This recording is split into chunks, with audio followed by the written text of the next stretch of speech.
Alright guys, good evening and welcome on board for another late night stream, and this time it's U-Boat again. Yeah, let me briefly summarize what this is about.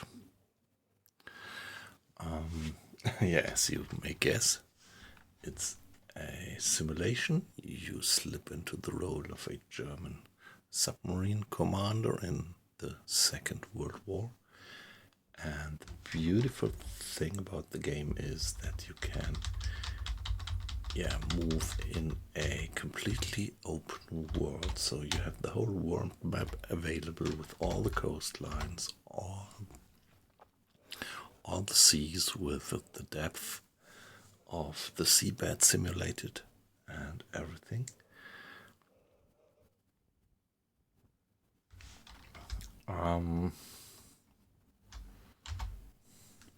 That's just great. And what we do is we do the complete playthrough through the war, which means we started in September 39, just before Hitler's raid on Poland. And you see that over, I think we are in this now in real life since a year or something, streaming week by week several times. And so in the game now we are at the 1st of March 1943, which means we are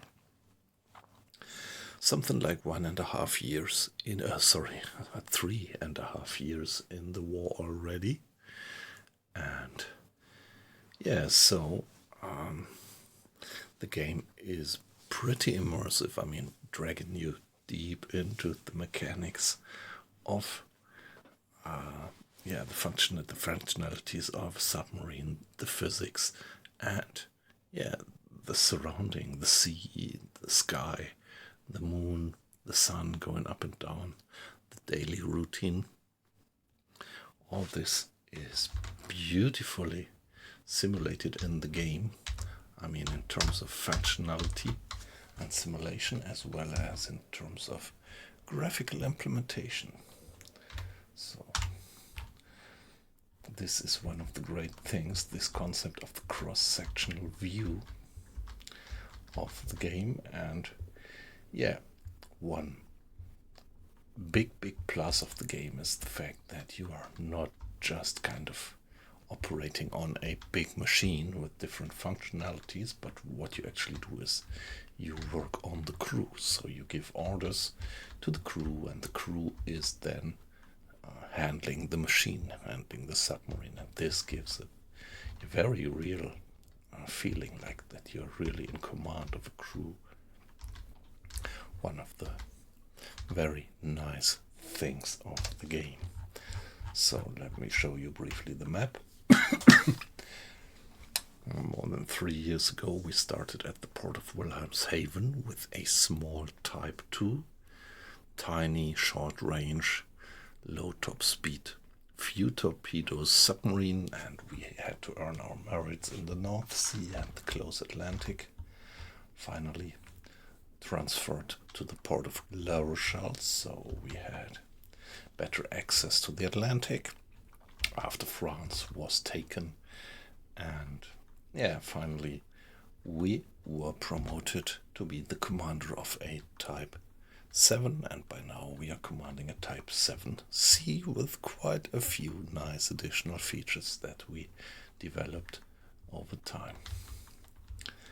Back then we started to roam into the Atlantic, did the Black Pit mission in the middle of the Atlantic, and finally we were able to use, operate, and place milk cows supply submarines, bulky supply submarines over here in the Atlantic, where we could refuel, and only this finally gave us the capability to wreak havoc upon the Canadian, US, and South American coast. Having done these 2 mission sets successfully. Yeah, we went back, and right now we did retransfer to the port of Bergen, where we are right now. And yeah, at the moment I am working on the Arctic Convoys. We have sunk already more than 50,000, so we reached the first level of the Arctic Convoys already, but it turns out to be pretty tough, because the convoys are pretty heavily guarded. So let's remove these markings from our last patrol mission. And by the way, let me mention that I'm playing with maximum difficulty level, almost maximum difficulty level, which is, yeah, adding additionally to immersion, I would say. So yeah, I'm always glad to have you guys accompanying my adventures. Let's see what we're gonna do next.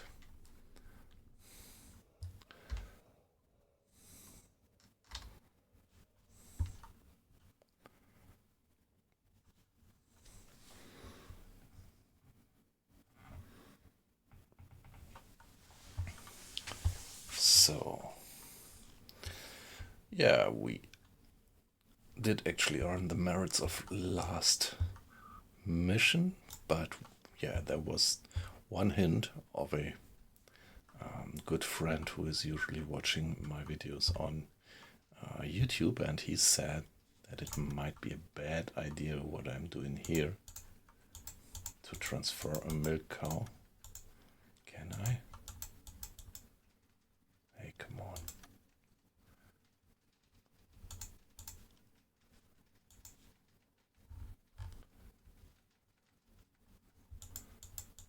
Okay, too bad. I can't change anything about that at the moment.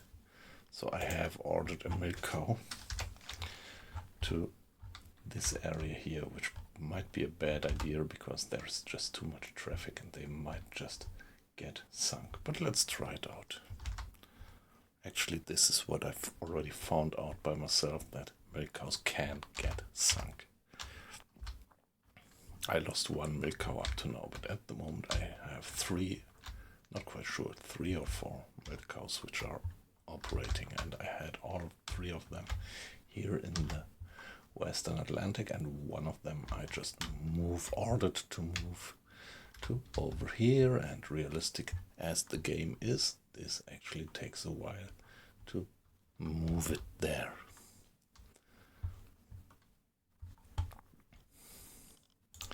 If we look at the crew list, yeah, we have 2 officers. Yeah, these are actually pilots that we saved from a shot down airplane. And when we freeze these survivors, we get some additional budget and a bit of additional reputation. So let's do that. And what I saw is that Mr. Lindemann is fit for duty again. And he's an experienced hand. He's actually a sea wolf. And the bad thing was that he actually suffered from tuberculosis. And now he was, I think, more than half a year, maybe even something like 9 months in hospital. And now he's back, so I can let him join the crew. And I like to do it because he's the only approved sea wolf that I have. So what I'm gonna do now is I'm gonna remove Mr. Keller from the roster. He is, well, I have no idea about his stress resistance yet, and he doesn't have any specialist abilities. So let's get Mr. Keller off, which means if I look at the squads, I have to remove Mr. Keller from the squad. It was Stefan Keller, is this correct? Yeah. And in instead. Now I have only 19 sailors. Instead, I let Mr. Lindemann get back on board Alfred Lindemann, and now I have to add him here for this shift. Here he comes.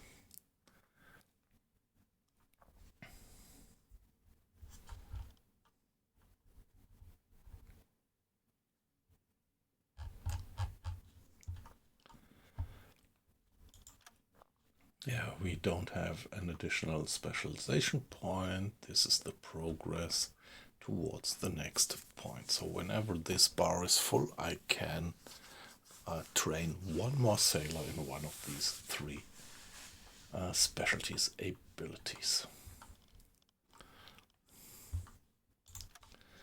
Now, okay, now it's time to turn towards the supply situation of the boat. Let's give the game a save. Whenever I start a new stream, I used to do a new save, W294 would be the name. Better safe than sorry.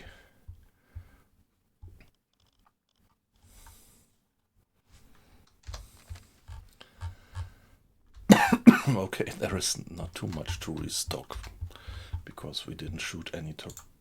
No, we did. Yeah, okay, I was completely wrong. We did shoot a lot of torpedoes, but we didn't sink a single merchantman. But we sank 4 or 5 destroyers, which is pretty cool to do, but doesn't bring us any additional tonnage because men of war are not accounted for tonnage because the explicit mission of the U-boat warfare was to sink merchant tonnage. So we get a bit of reputation and a bit of additional budget for sinking men of war, but yeah, no tonnage actually. So we have the front torpedoes almost empty, the stern torpedoes empty.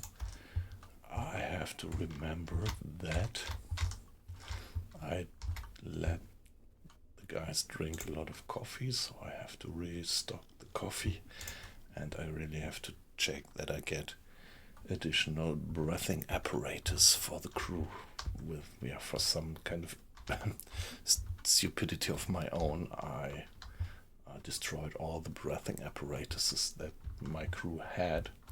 And so at the moment I only have 2 breathing apparatus. So one is with Mr. Schneider and one is with Mr. Ahlers. I have 3 and one is with Mr. Grade. But the other guys... okay. Yeah, 1, 2, 3. And the other guys don't have one, and each of them should actually have a breathing apparatus, which means that they could even operate in flooded compartments for a little while and survive a little bit longer.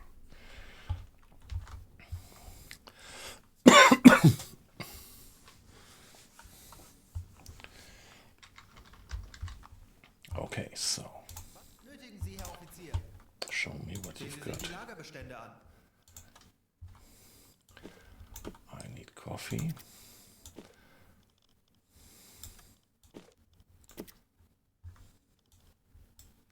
Yeah, I just get exactly 1 breathing apparatus.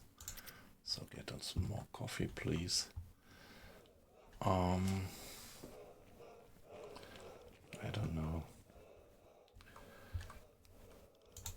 What about torpedoes? So the T3, that's the electrically driven torpedoes. The PI2 is a good pistol, relatively reliable, and the T1 is the steam-powered torpedoes, which are not bad. Problem of the steam-powered torpedoes is they leave a bubble trail, but you can change their speed and make them run much faster than the electric ones. The electric ones just have 1 preset speed, which is slower than the maximum speed of the steam-powered torpedoes, but it doesn't leave a bubble trail. So I take it something like 50-50. Here, this one, the T2, it's also electric, but it has the old PI1 pistol, which is not so reliable. So I wouldn't take them if I wouldn't have to. So let's see, T1, T1, do I get another T1? That's good. And I have 2 of the Zaunkönig torpedoes, which are following sound signatures. So they're actually self-homing torpedoes, and I do have exactly 2 of them. So I'm gonna use them for the stern torpedoes. Number 1 in the storage, and number 2 in the stern tube. And now what about these? Let's get one into the 4 torpedo tubes. So I'm pretty happy, although the war is already drawing late. We are getting deep into the war, and the supply situation should become harder. For now, it is still alright. Now, never forget to refuel. Deck gun ammo, high explosive. Yeah, I fired a few rounds and shot down some airplanes, so good to get that back. And what about large high explosive? Okay, I wasn't aware that I was... yes, I did fire a few rounds, I think, on a corvette or destroyer, which was already abandoned by the crew to sink it finally. That's about the ammo.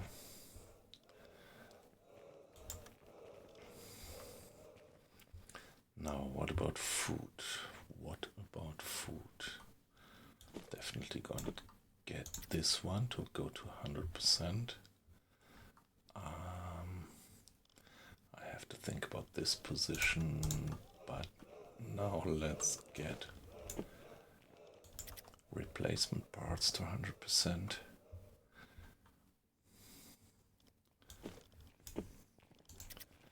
And the potassium absorbers back to 100%. That's pretty important. They help me a lot, because when you're under attack and dive away and escorts are chasing you and dropping depth charge volley after depth charge volley on you, the first thing that becomes critical over time, if you don't get direct hits, is the air quality.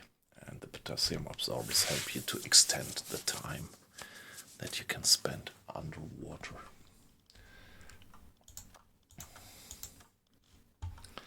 So this is alright like that. So the U-boat is off duty for 5 days now to get all that stuff on board. Here we go. Luckily here in the bunker, in the U-boat pen, we are safe from air raids. Meanwhile, it's daylight now outside. If you might wonder how it looks like, beautiful. This is the beautiful town of Bergen. I actually have been to Bergen myself in real life once, but it's many years ago.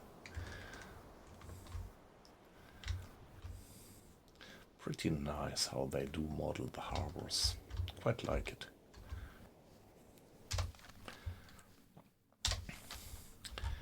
And now let's finally check the stores. Whom am I gonna give one more breathing apparatus? Mr. Hinrich, you're getting the next breathing apparatus.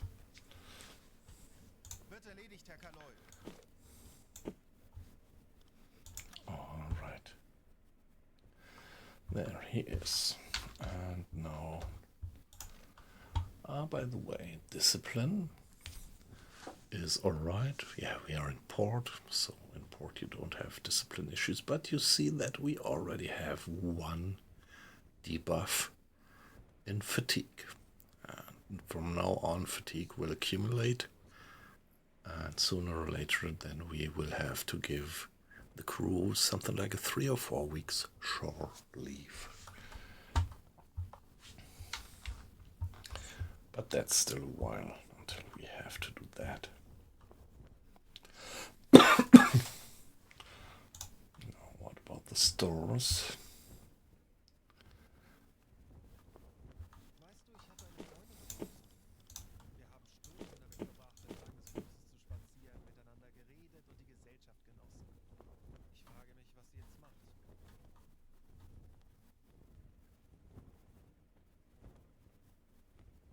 Yeah, I think I would go like that. And here we have one more inventory slot left, which we can fill with more food. Yeah, the flag is making some weird noise actually.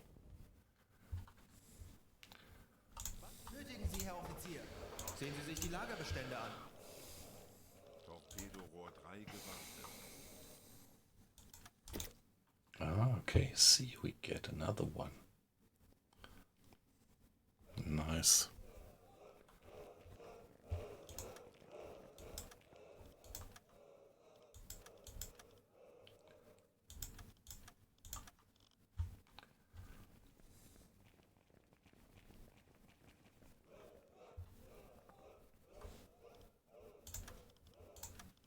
What was it? What do I have in the pantry? In the galley?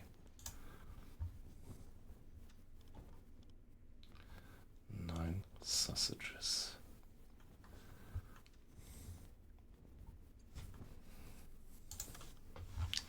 So the question is which food to get. Sehen Sie sich die Lagerbestände an.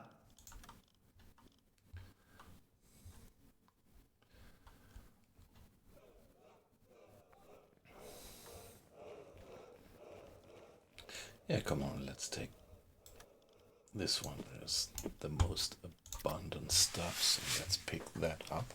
By the way, this is scrap metal parts, which are a byproduct of repairs.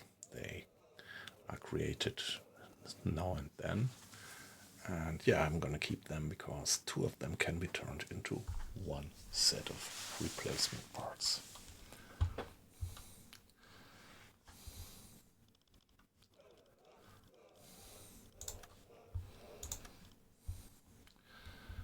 So, another day of getting the stuff on board. Torpedorohr 4 gewartet.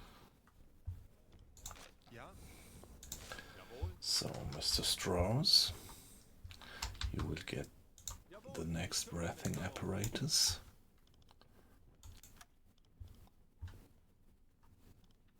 Wie lauten Ihre Befehle, Herr Kaloy? Ja?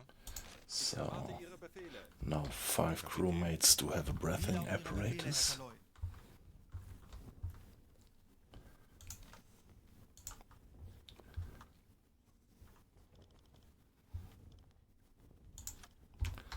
Let's see if we can get one more. Benötigen Sie, Herr It's Offizier. not a matter Sehen of Sie sich die budget, we have Lagerbestände an. loads of money.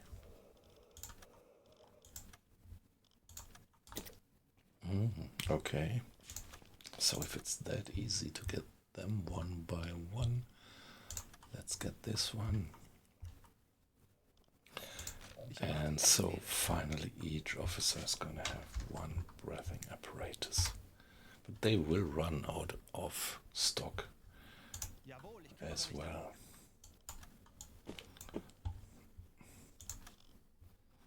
There he is. Ja? Wie lauten Ihre Befehle, Herr Kaloy?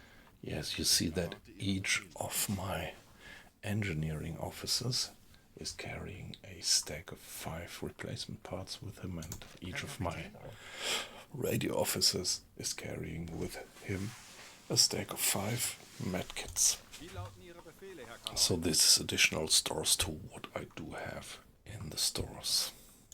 Ja? So now the only guy with our breathing apparatus now is the captain, and maybe we can help him as well. Hey, weight loss, good evening. How are you doing?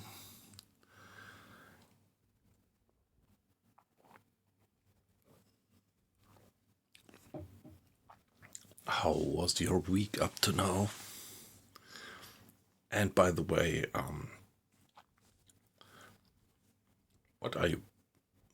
what's your gaming status? Are you having a U-boat campaign ongoing right now?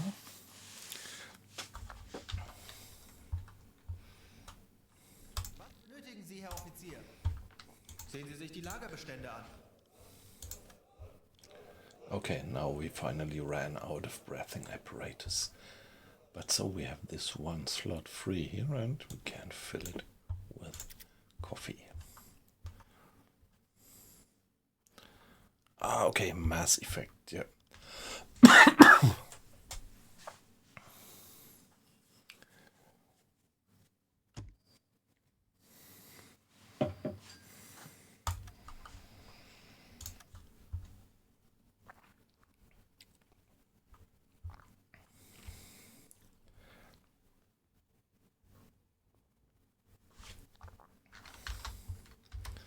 So this is what we have.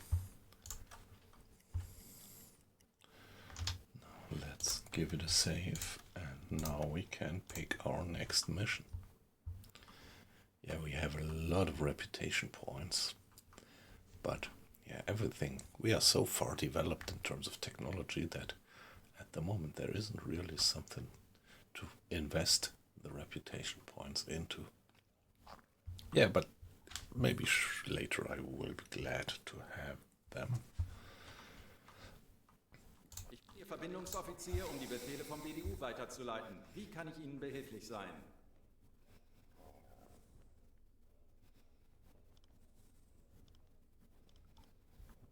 Dies sind aktuelle Einsatzbefehle vom BDU, streng geheim.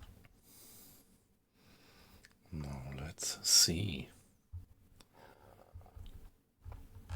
Now I want to continue the Arctic Convoys mission, but this one here is low difficulty. Anticipated number of vessels in the area is small. So what do we get in the other? Difficulty medium. Anticipated number of vessels large. That sounds better, because it's in the past I had quite some. Yeah, it was a bit of a patience game to finally find convoys, and the 2 convoys that I did find in the last, say, in-game weeks, they were very heavily guarded. And here, high. Anticipated number of vessels large.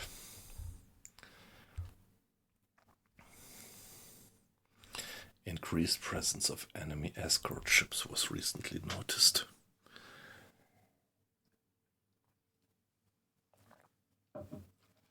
Maybe I would like to strip it back to medium difficulty level. Also here we have number of vessels large, but we only have to sink 7,000 tons, and there is not this additional warning of having many enemy escorts around.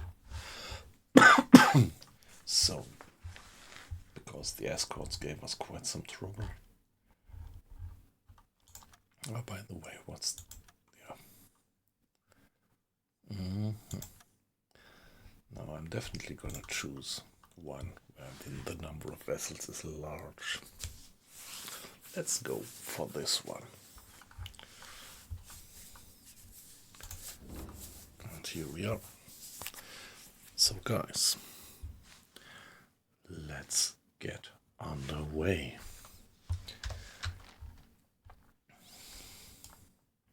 Kurs auf diese Koordinaten setzen. Hey, there is a little bit of graphics bug, right? So it looks like there is land on the map, and if you zoom in, it suddenly vanishes. Save the game again. let's go. Hey ho, let's go.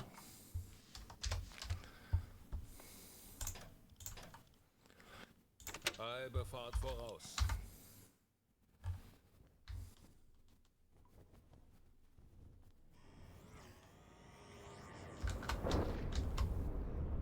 All right. We are sailing.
Yeah, weight loss, if you're still there listening. So you're not playing Fallout anymore? Yeah, I was pretty busy the last weeks of the day mainly. So I really didn't watch any other streams, I have to admit.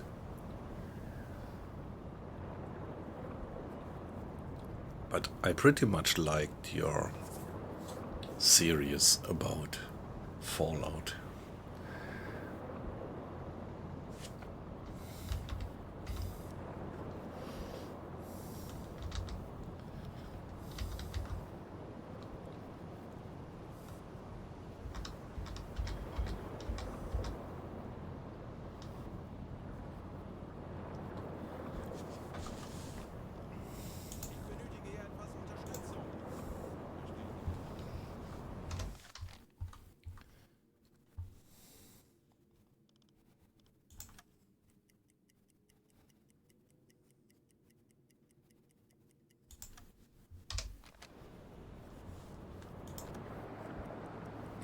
Yeah, that's beautiful, isn't it?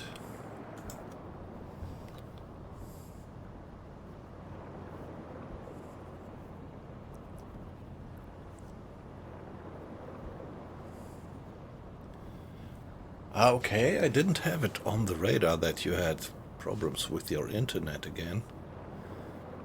So,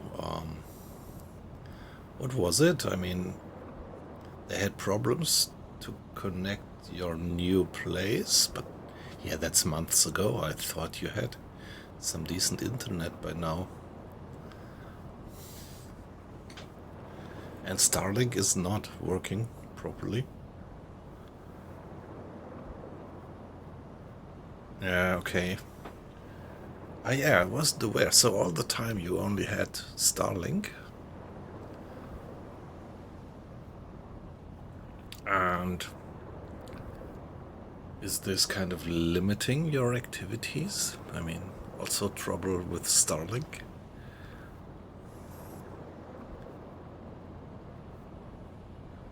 Okay, I don't know. Why not? Why not? I have no idea. Never actually looked at how it works. It's satellite based, is it?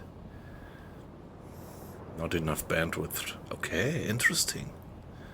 Interesting, I wasn't aware that Starlink doesn't supply a decent bandwidth. I mean, there is a lot of applications where you don't need enormous bandwidth, but yeah, for gaming.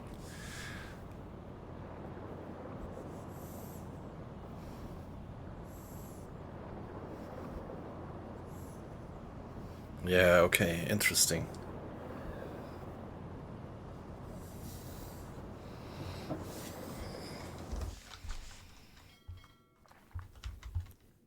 And I guess that switching satellites is something that works automatically, right? You wouldn't have to manage that. It's just like that satellites are passing over, and when the next ones are passing over and the other one sinks behind the horizon, the system will switch automatically, right? Ah, okay.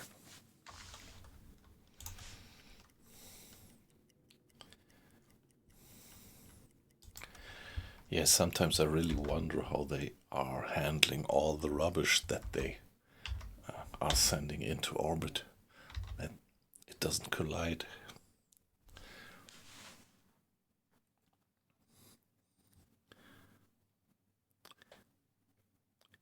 Hey, was a big galactico. Okay, your name. I hope I pronounce it correctly. Was a big galactico? Sorry, I do have the gut feeling that I don't pronounce it right. If you don't mind, I call you Big Galactico. Nice to have you in, by the way. How are you doing?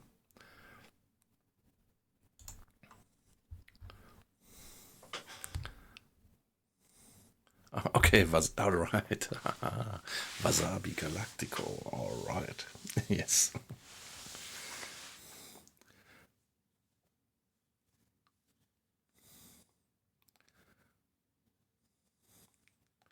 Yeah, nice to have you in. If I see it correctly here, it's the first time that you're in the stream, or at least that you make yourself visible in the stream. Great to have you in. How are you doing? How was your week so far? Oh wow, thanks for the follow. That's very much appreciated. Do you play the game by yourself? Ah, now I have this conning tower issue again. But yeah, it just cannot be helped. Really have no idea. We tried so much. We can't go to full time acceleration at the moment. Ah, no, we can. There we are.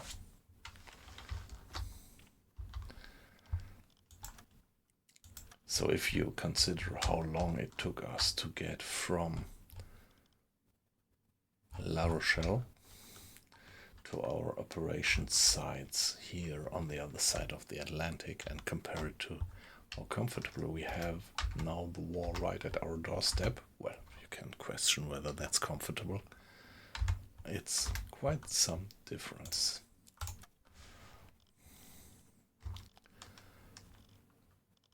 Navigation besetzen.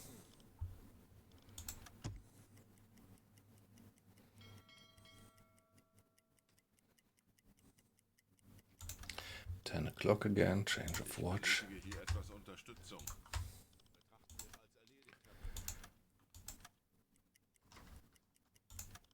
Ich benötige hier etwas Unterstützung. Bestätige.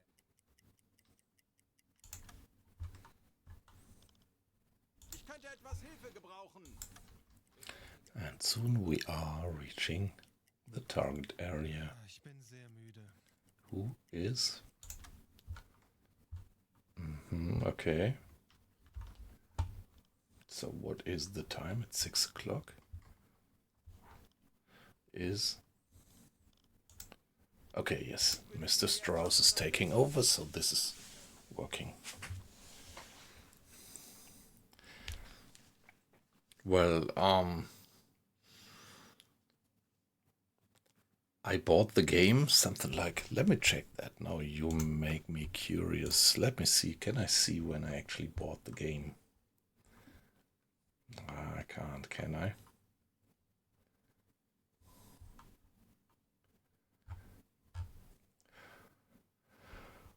Well, I have something like 1,000 hours in the game, and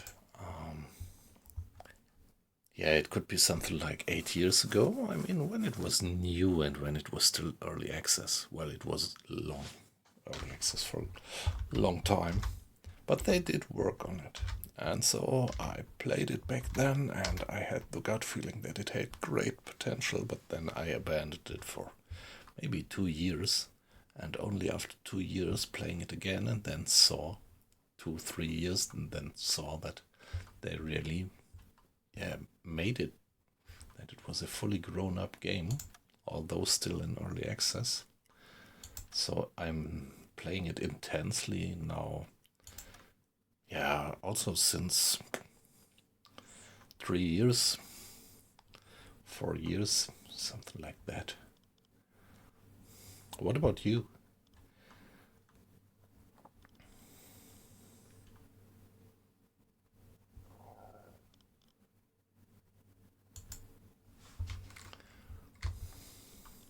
Navigation besetzen.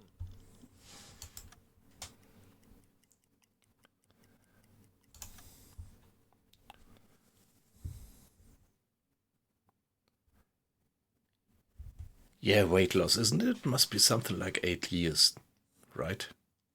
Yeah, well, I mean, if you consider something like that, it also makes us aware of our own age.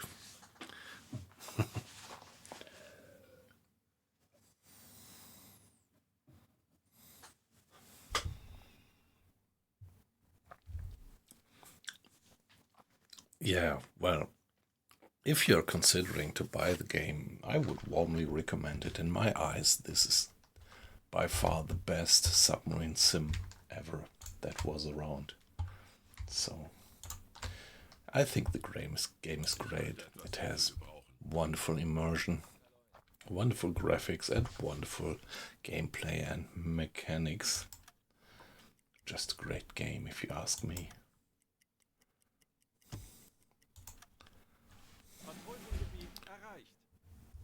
Yeah, maybe, good point. Yeah, it's a pity that they actually shifted the release date for the DLC, but yeah, good point. Weight loss could be cheaper than in April. And yeah, what's the date? Anybody remembers? My birthday. Yeah, the release date is April 17, if they haven't shifted it again.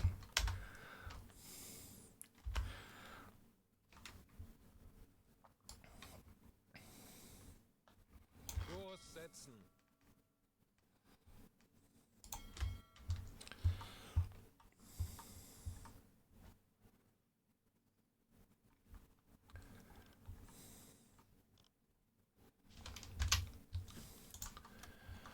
Yeah, well, come on, let's give it another save, just for safety.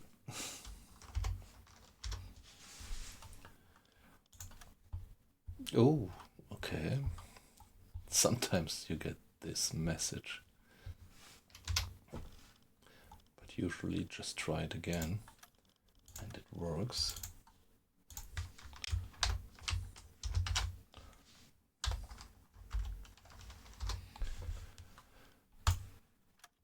Fingers crossed.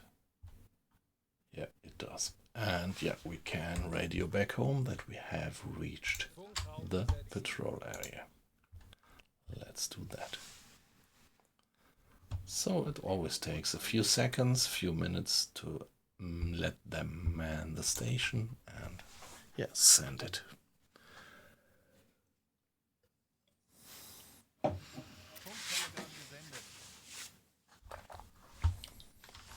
Hi guys. I see the number of watches going up. Nice to have you in. Don't see who you are, just see the numbers going up. So if you want to lurk anonymously, that's perfectly fine and very welcome.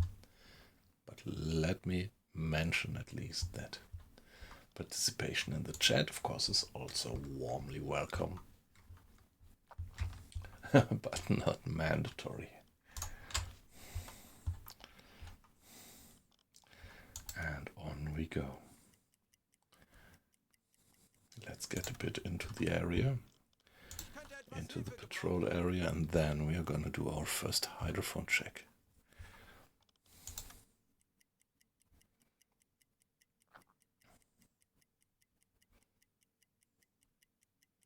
Torpedorohr 1 gewartet.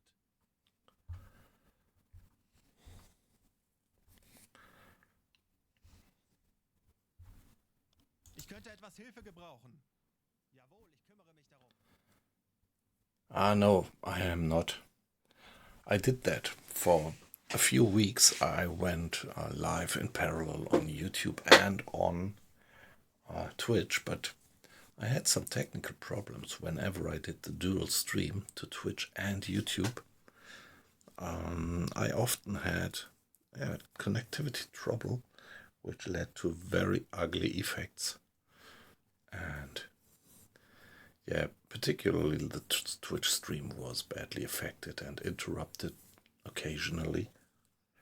And after having had some conversation with the customer service of Streamlabs, my stream manager,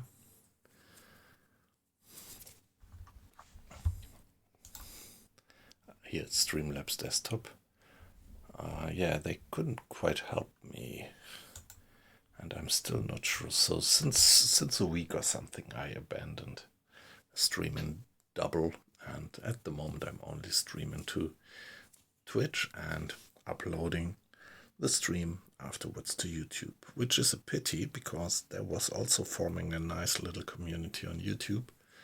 But yeah, I see my roots on Twitch, and I just want to be 100% sure that the Twitch stream works. And yeah, I think it was a Streamlabs problem. By all accounts that I see, it was a problem with their service maybe. So when you do a dual stream, they route the streams across several of their own servers, and I guess they were a bit unstable. Not continuously, but now and then. And if you stream a few days a week for several hours, then yeah, at one point you get instabilities and the stream breaks down. Yeah, just don't want to have that. Yeah, to make the long story short, no, I'm not streaming on YouTube in parallel at the moment, and if I have a few minutes left, I'm gonna maybe try around with Streamlabs if I get more confidence again into that the double stream works. So what to do? Now it's 6 o'clock. Yeah, the sun has already set. The beautiful silhouette of our conning tower. And the very small crescent, fine crescent of the moon.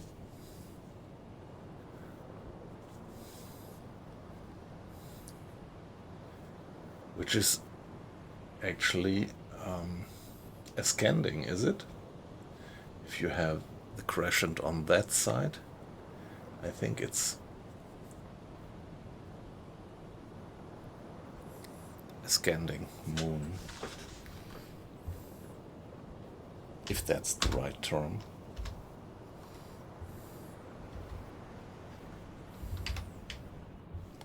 Now let's give it a hydrophone check.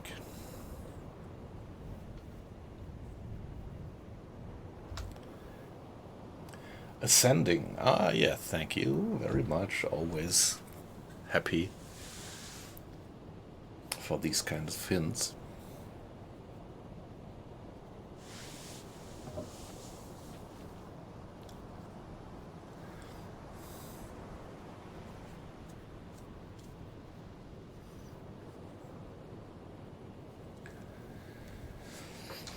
So, what's happening right now inside the boat? One of the guys has opened the valves so that the ballast tanks are being flooded. All this is a kind of standard workflow so that you don't have to go too deep into micromanagement. That steer is being manned, and down we go. Yeah, pretty dark down here already after sunset. Yeah, and as I'm playing with Dark Knight,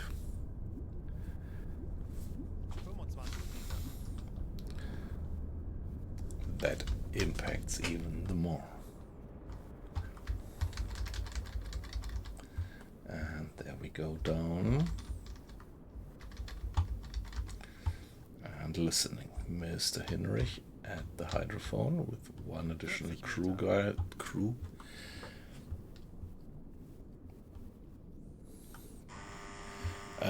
crewmate to support him. Now, being down to 50 meters, the crew turns off the engine, and now the crew is going to keep the boat down here for 5 minutes of silent listening. And then, well, going back to the surface. Yeah, well, let me think. I would say something like 3 years. I think I started something about 3 years ago with streaming. And back then, I was starting with day Z. And yeah, usually just having 1 or 2 watches, if it was much. And yeah, then I was very lucky that, yeah, if you know DayZ, it's a multiplayer survival open world game. And yeah, after having streamed for a few weeks or maybe even 1 or 2 months, I had a very lucky random team up with a relatively popular DayZ streamer. So she usually had something like 300, maybe 400 people watching, and so I actually pretty much liked to watch her streams, and so I really recognized her by voice, although she was there incognito with a different name. It soon was clear that it was her, and so we spent something like 3 or 4 hours in a team up and survived together. And yeah, at the end of the stream, the guys watching her stream finally found out who I am. And so that was very, very nice experience, that after something like having streamed with her for 2 or 3 hours, suddenly people were dropping into my stream. And so in the end, I had something like 160 people in my stream. And yeah, that was sufficient so that statistically I got the offer to become an affiliate, and here I am.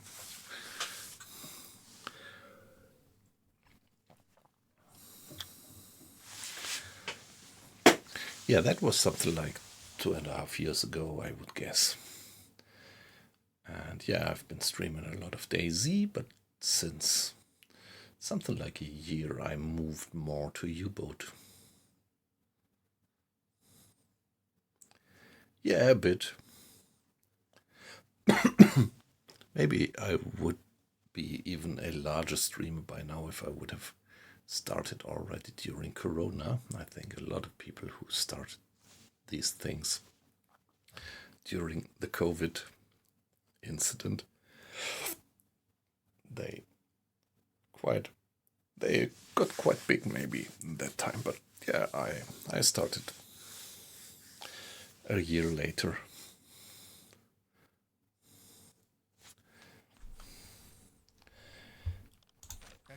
So, no contact. What is it that we do? Yeah, we all know that underwater sound propagates at enormous speed for enormous ranges, and this is actually what the Germans made use of with the hydrophone. So up on the surface we might have a vision radius of something like that, and as soon as we go down, the hydrophone gives us this enormous listening range, so we would recognize just any moving propeller within this radius of more than 90 miles. Yeah, if the weather deteriorates, if it's pretty much of a swell up there and storm and thunderstorm, this reduces actually the range, but at the moment it's nice weather up there. So we really have the maximum hydrophone range, but still, at the moment, there seems to be nothing stirring in that range. And there we go, back to the surface. Herr Kanoy, wir sind aufgetaucht. Let's give it a save. Hey, Volvelu. Good evening. Nice to have you in. So, you missed something yesterday, because yesterday I did stream something like more than 4 hours of Bannerlord. How are you doing, by the way?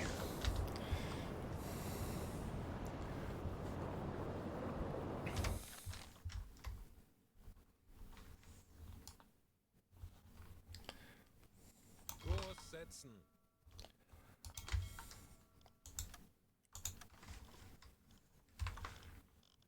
Navigation besetzen.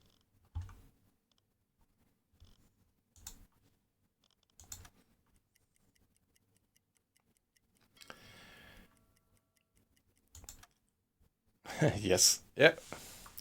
So it was not well visited, to put it like that. So we were something like 3, maximum 4 people in the stream, but the average was 3 or maybe less. Yeah, but nevertheless, it's my favorite game. Hey, yippee up. Nice to have you in. I'm fine. How are you? How was your day? Hey, great guys. Nice to have all of you back in again. And yeah, we also have a new guest. Wasabi Galactico, he's with us. And yeah, he gave me a follow.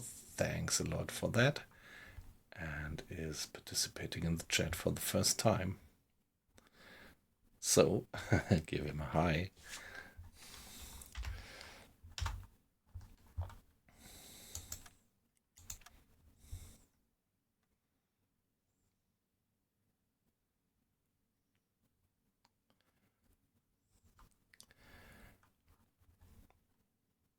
Under weather, okay, I don't know that term in English, I have to admit. But I think you're referring to that you still have a bit of a cold, right? Yeah, too bad.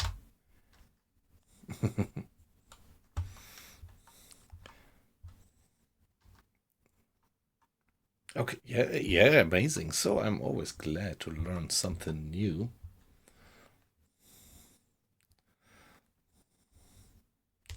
In terms of the language.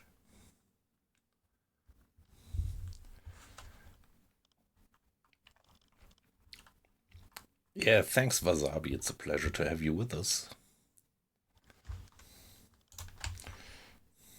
Ich benötige hier etwas Unterstützung. Maybe I go for another 2 hours, and then let's do another hydrophone check. Here we are. Now it's midnight. And let's go down. Yeah, no moon.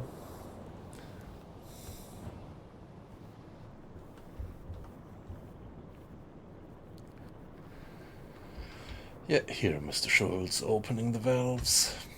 And here the crewmates one by one manning the 2 Death Steers. And here we see now, with the opened valves, seawater streaming into the ballast tank.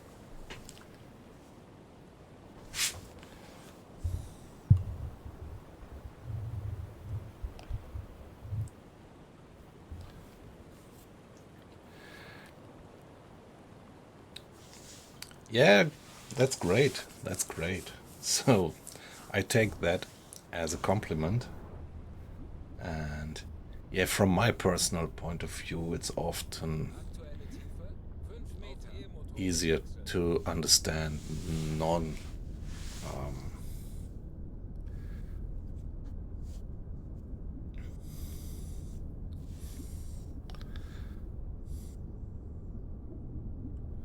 25 Meter.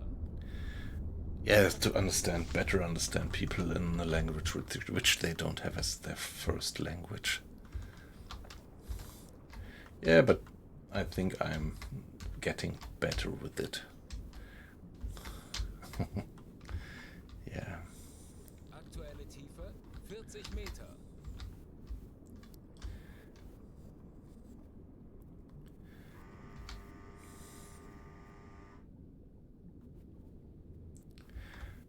Yeah, as for me, I am from Germany as you might have guessed by my accent. 50 Meter. And I'm living in the Frankfurt area. Not in Frankfurt, I'm working actually in Frankfurt, but I live something like 50 kilometers west of Frankfurt in a small town. Torpedorohr 4 gewartet. Aktuelle Tiefe 45 Meter.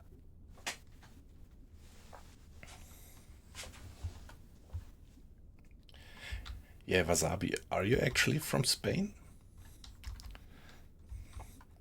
So I just recognized that if you say you are speaking Spanish, there is quite a lot of countries where you could originate from then. For German, it's more easy. I mean, it's just Germany, Austria, Switzerland. But yeah, Spanish is much more widely spread over the globe. Ah, Chile, wow. Oh, that's amazing.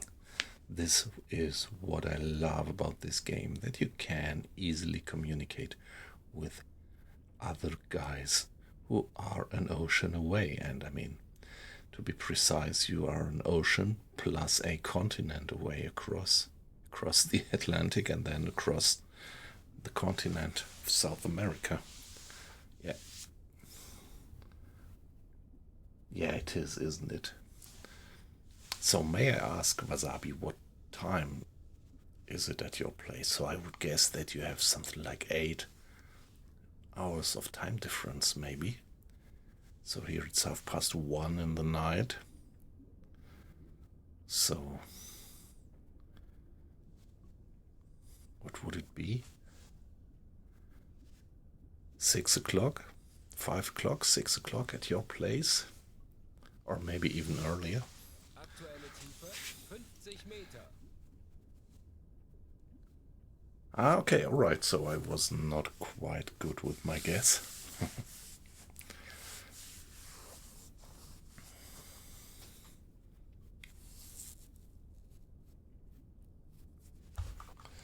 45 Meter.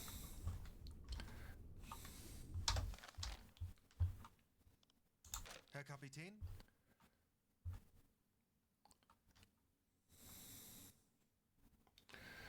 And still no contact. Yeah, but this is, yeah, that's the immersion, so.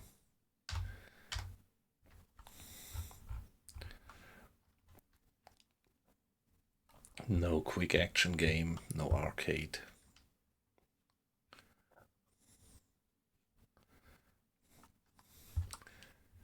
Torpedorohr 5 gewartet. But being rewarded with a wonderful deep immersion.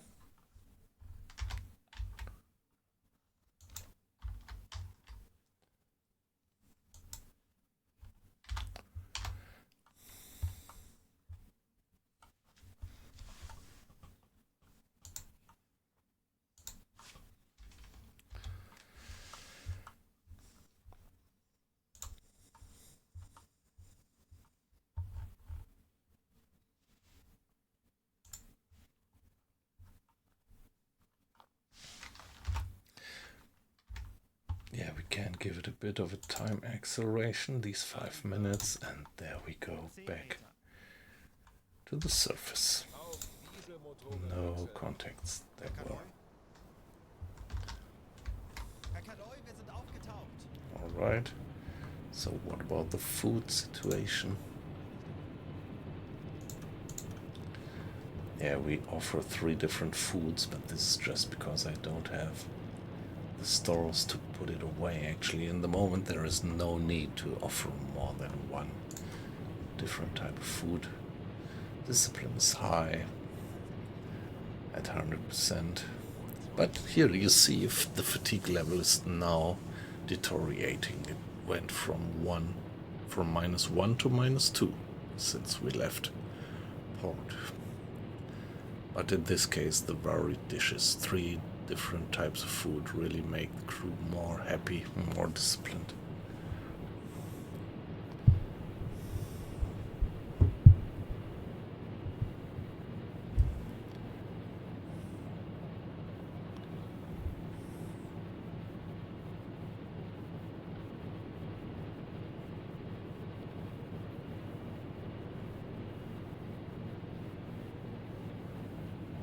Okay, alright. No, never heard that, actually.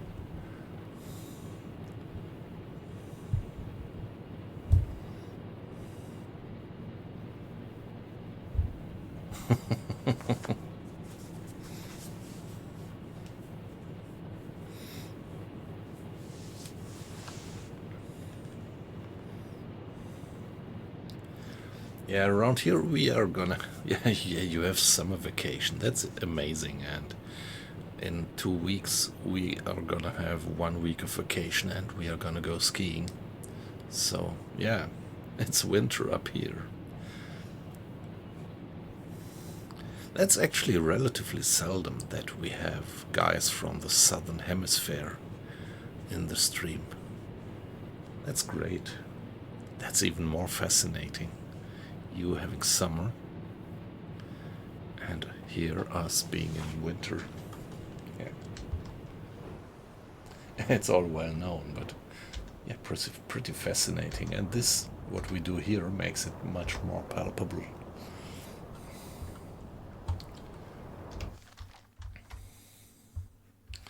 Now let's carry on.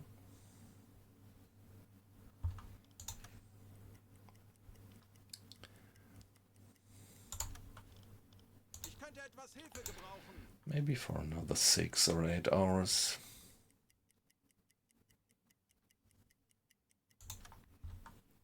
Now it's foggy. It's 6 o'clock in the morning. Let's see what the lighting situation actually is. Yeah, okay, so we see in the east there is this hint of light coming up, but the sun is not yet up. And if it were, we would probably not see it because of the fog. Yeah, in this illumination the fog is not pretty well visible.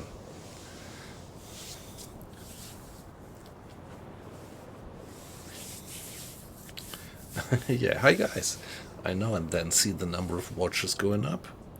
That's nice to have you in. Welcome, guys. Yeah, this week I'm streaming a lot, and so there are 3 nights when I try always to stream on Thursday night, Friday night, and Saturday night. And whenever I have the opportunity, I also stream the other nights now and then. But yeah, long-term dates for streaming UBOAT for me is Thursday, Friday, and Saturday late night. From my point of view, it's late night then.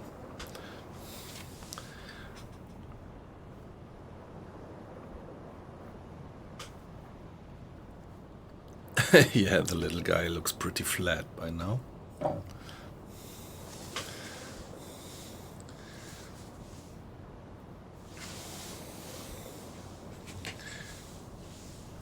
Yeah, and I mainly stream UBOAT, and sometimes if I do additional streaming sessions, I now and then do DayZ again, and sometimes something else. Like yesterday I did stream Bannerlord, which I quite love just as well. DayZ, exactly.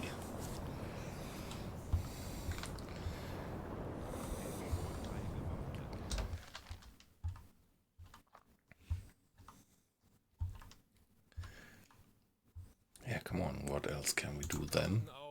Doing another hydrophone check. There we go. Yeah, that's so nice. You see all the off-watch crew running to the front compartment, assembling there to give additional ballast in the bows to get quickly down. Oh, pizza, you make me hungry. Well, I actually had dinner, but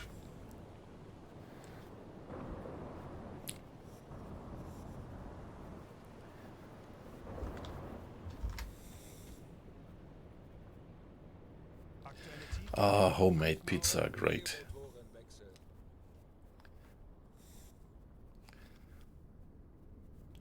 Ah, pepperoni, nice. Yeah. So, here in the family we have the tradition that I prepare pizza every Friday, homemade pizza. And yeah, it's much appreciated by the family, I would say. Cheese and pepperoni, yeah. Very nice.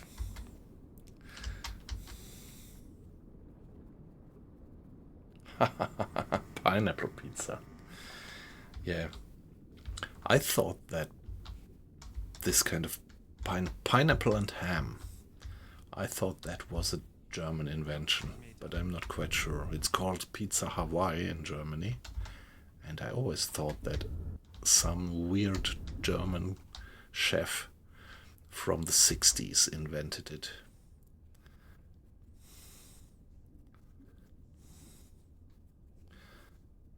Yeah, Volvolo. Yeah.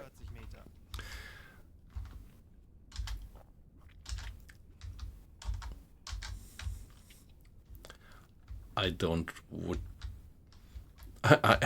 want to put such a strong opinion into the stream, but yeah, I actually wouldn't craft a Pizza Hawaii.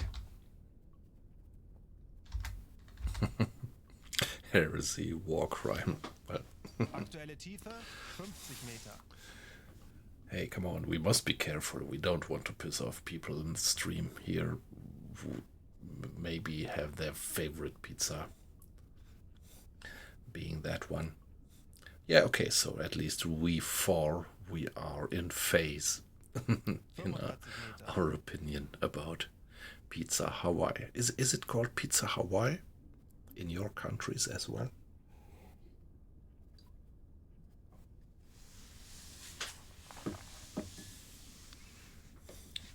Yeah.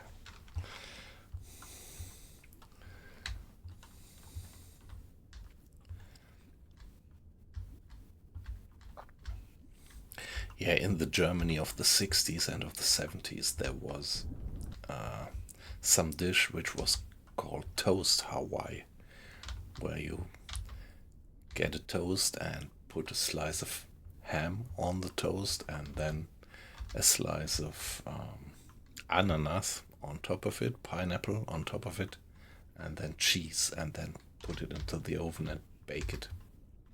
Yep, that's Toast Hawaii. Exactly, yeah.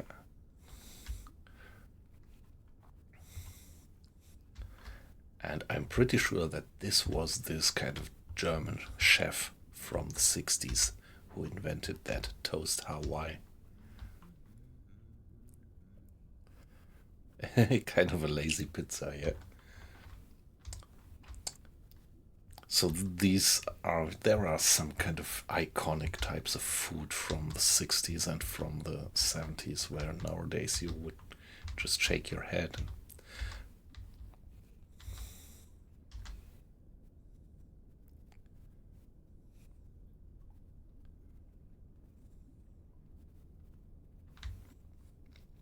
I actually tried that.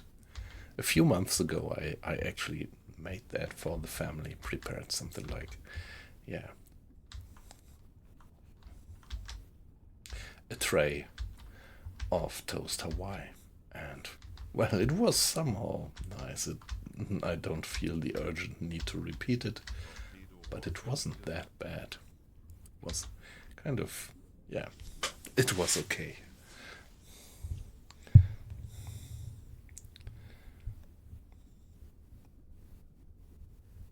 Yes, yeah.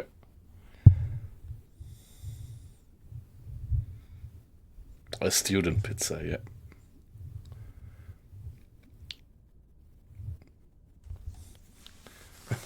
Yes, yeah.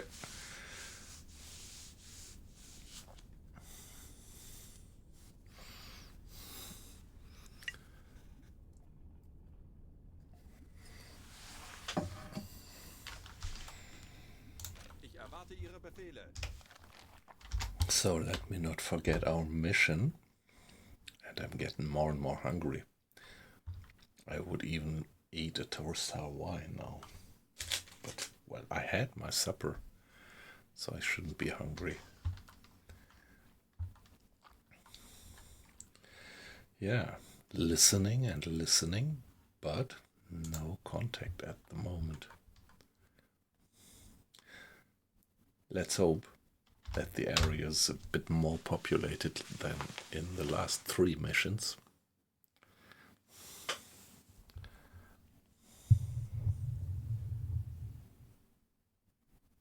Anblasen.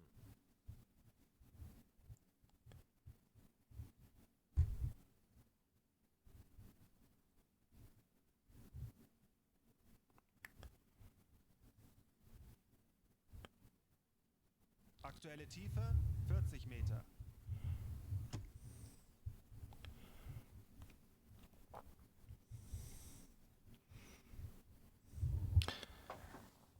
Oh yeah, that's actually like 20 Meter.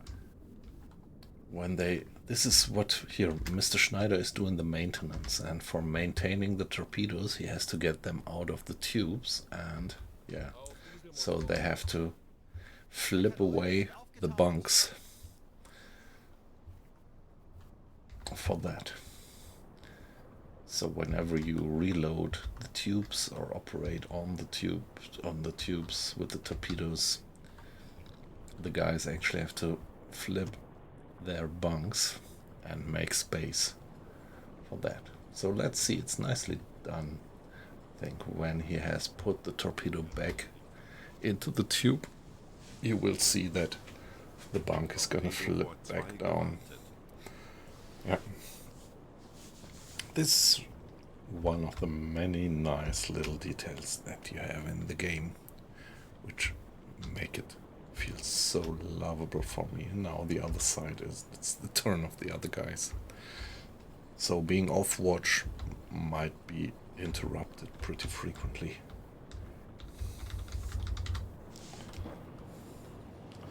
Yeah, back to the surface and no contact. So on we go. Kurs auf diese Koordinaten setzen.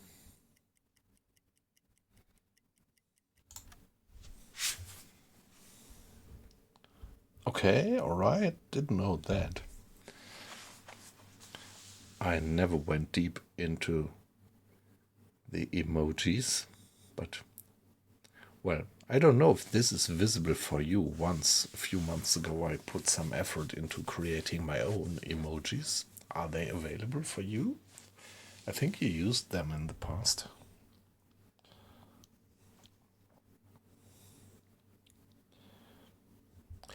Yeah, Vulvulu, did you read the good news? I mean, the bad news was that they delay the DLC, but the good news is that they seem to make it in a way that old save games might still work. Yeah, okay, I don't have any torp or submarine emojis yet. I have a moon and a 9mm bullet in big size, and what else? I don't know. By the way, that moon emoji that I have, that's actually made. Yeah, right. The moon emoji is actually made from a picture that I took with my telescope. I haven't been using my telescope for years, but back then I actually made a few beautiful photos of the moon with my with my telescope, and this is one of them turned into the emoji. Yeah, same for the poppy seed flower. That was also a picture of mine. And this work ahead, that was also taken from one old picture that I had.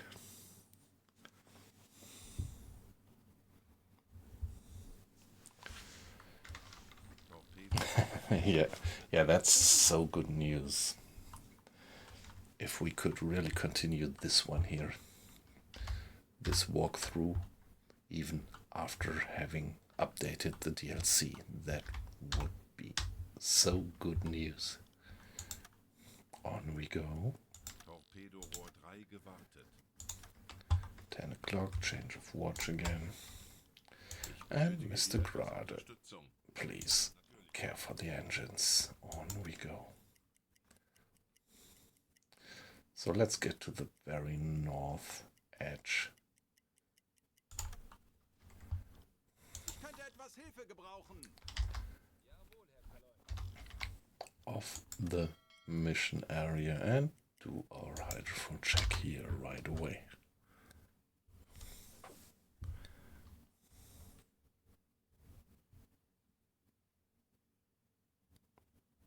Yeah, DLC, it's downloadable content. It means kind of an extension, so we're gonna have to pay a few bucks for that update.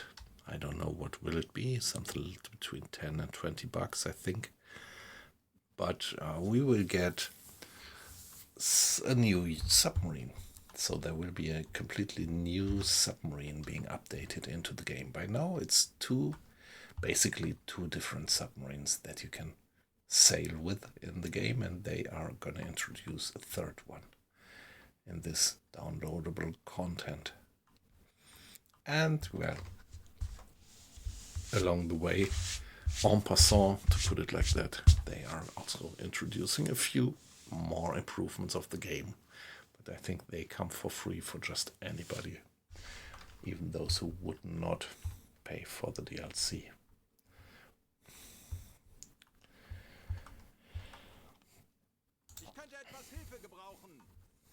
Yeah, and the whole community, all of us guys, we are really excited and anxious to get into that new DLC.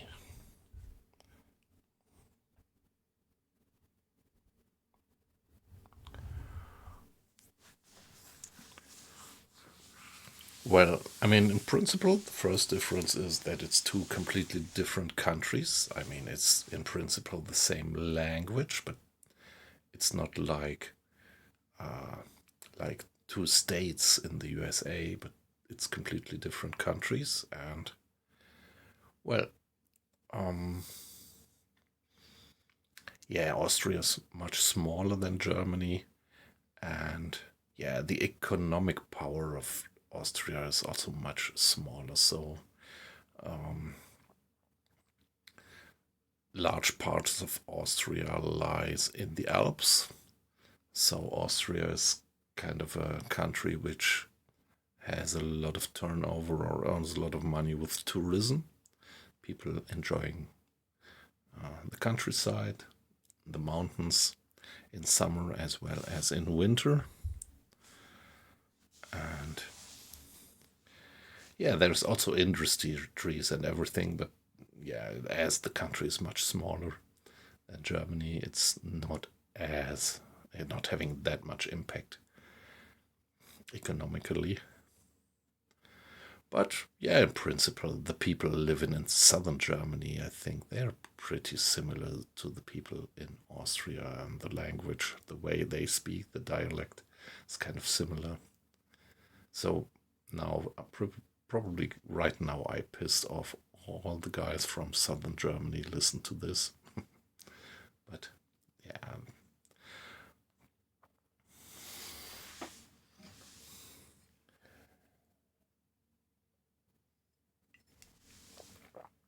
And by the way, Austria is not in the NATO, right? Guys, correct me if I'm wrong, but I'm pretty sure that Austria is neutral.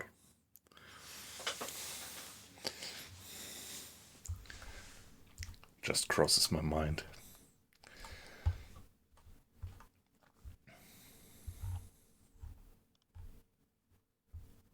Tauchen auf 50 Meter.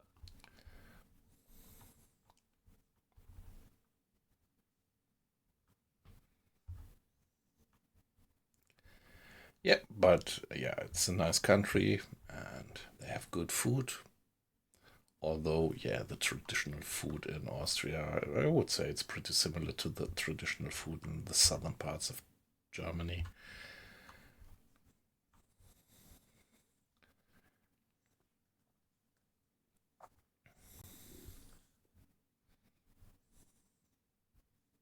Yes, it is, exactly. Porsche is German. Yeah, the Porsche headquarters is close to Stuttgart, in the southwest of Germany. 5 Auf E-Motoren wechseln.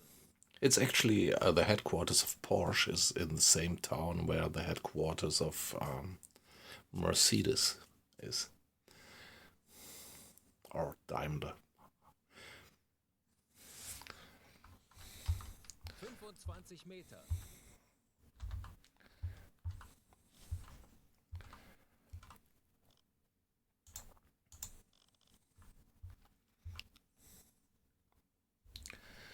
So guys, fingers crossed that we get some contact. Torpedorohr 3 gewartet. 45 Meter.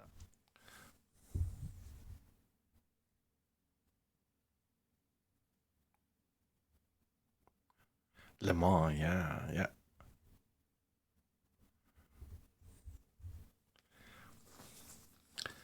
Yeah, I have to admit I'm not that deep into Formula One, but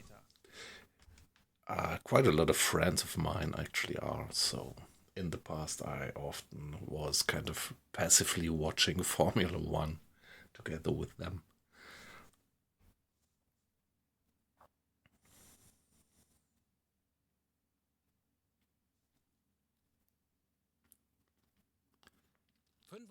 Meter.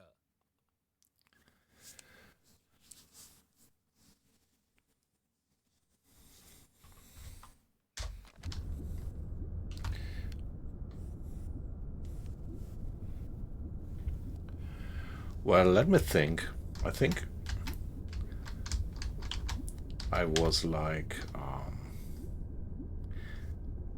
yeah, the Mercedes team somehow.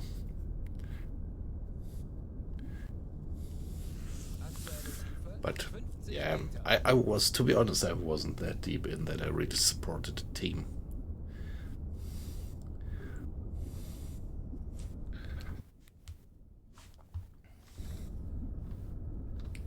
But back in the days, I was pretty much fascinated by that guy, Michael Schumacher.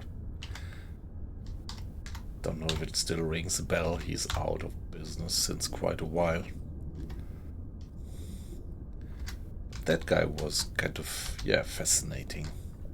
So I think he first went with Mercedes and later with Ferrari, right?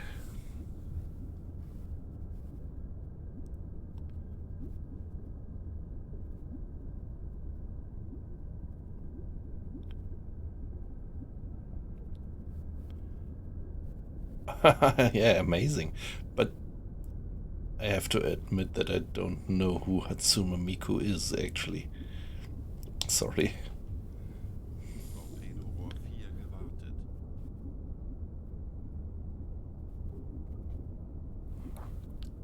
Hey, that's interesting. Hey, that's funny because around here in Germany we have, in 2 weeks it's Carnival. I mean, there are regions in Germany which do this, yeah, big party for several days. All the guys running around in costumes and people marching through the cities.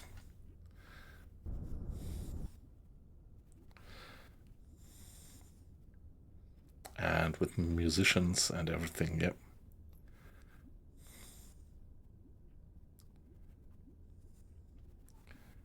Okay, yeah, alright. So I have to admit that I'm not that deep into that. Nice. Yeah, nice. Could well imagine that it's quite an effort to prepare such a costume.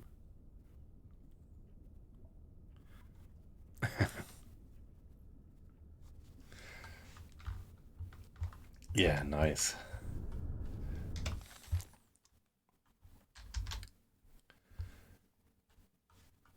Yeah, it's fog up there, so when you have fog, the sea is usually relatively quiet, wind speed of 6 knots, and we have the maximum range of 90 miles of hydrophone check. But still, no trace of enemy ships.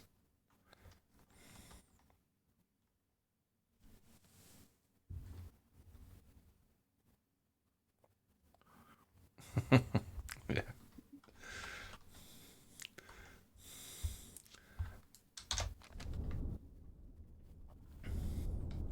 Yeah, I also love these underwater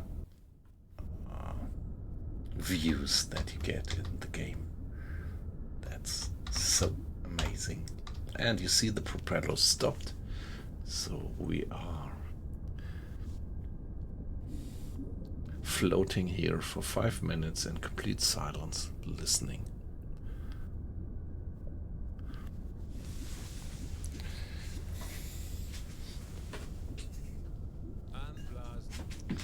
Okay, that was the 5 minutes already, so the crew brings the boat back to the surface. Yeah, guys, again, I saw the number of watchers going up one by one. It's a pleasure to have all of you in.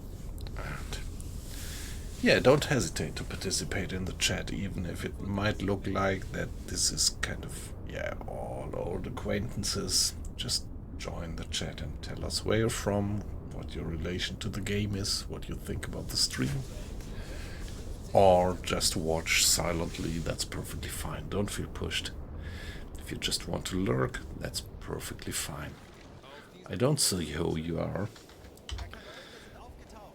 As long as you don't participate in the chat, you are just a number.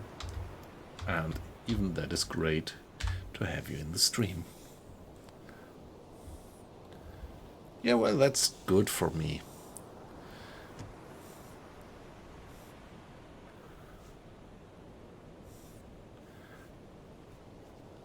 Having something like 10 people in the stream, 9 or 10 people, that's good. I'm just a small streamer, so I think the last streams I had an average, some streams an average of 7 or 8, or sometimes it's only 5 people at average.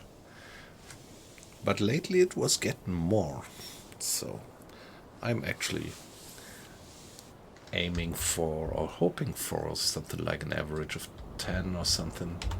But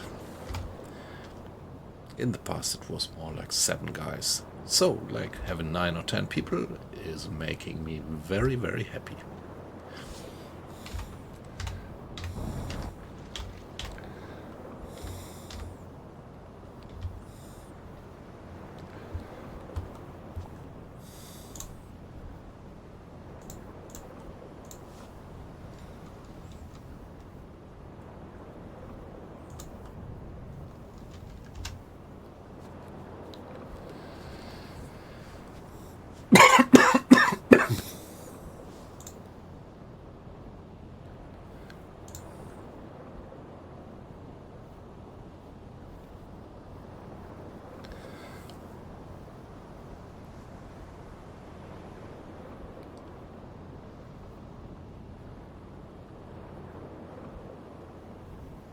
Yeah, alright. So, it was a pleasure to have you in again, as usual.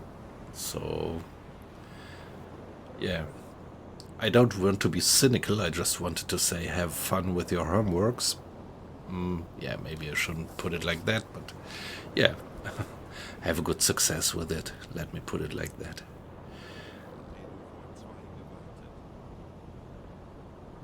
Yeah, see ya. At the moment, I think I'm gonna do streams for the other days of the week just as well. So at the moment, I can't afford it job-wise. And so I decided to do a little bit more streaming this week and next week, because the week after that I will be off for holiday. For 1 week.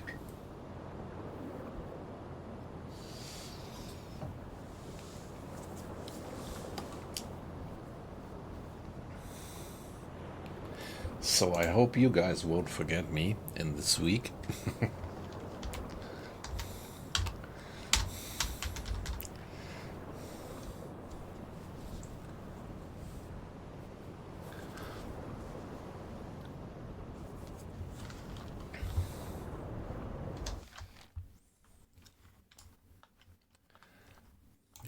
let's get further.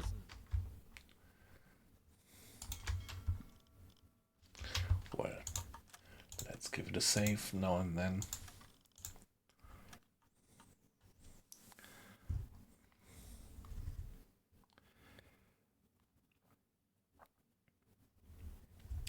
Yeah, I usually start the stream at something like 11 or 12 o'clock of my local time here.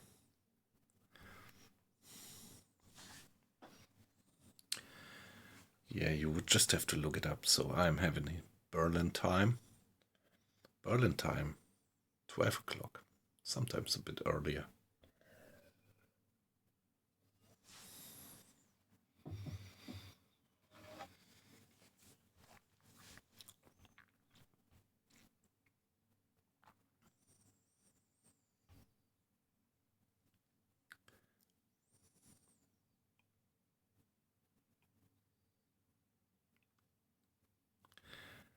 Yeah, right now it is 2 a.m. around here, exactly, yeah.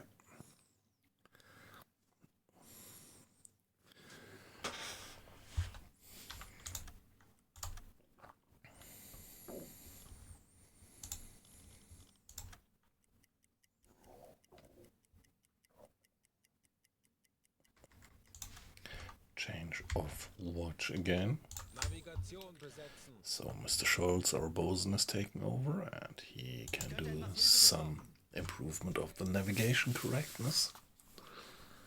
Yeah, you should always do that now and then. It's relatively uncritical, only if it drops to 0. Then you're gonna get a problem, because then the submarine is not being marked on the map anymore.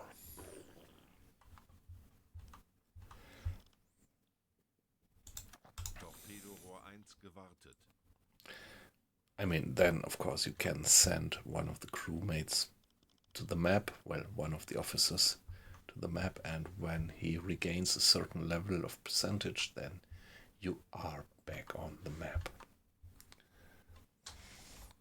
So it's 6:15 in the evening. Again, we have this nice lighting. The sun has gone down and the moon might be already up. Do we see the crescent of the moon somewhere? There it is.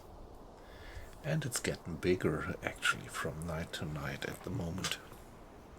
And all this is simulated in the game. The phases of the moon,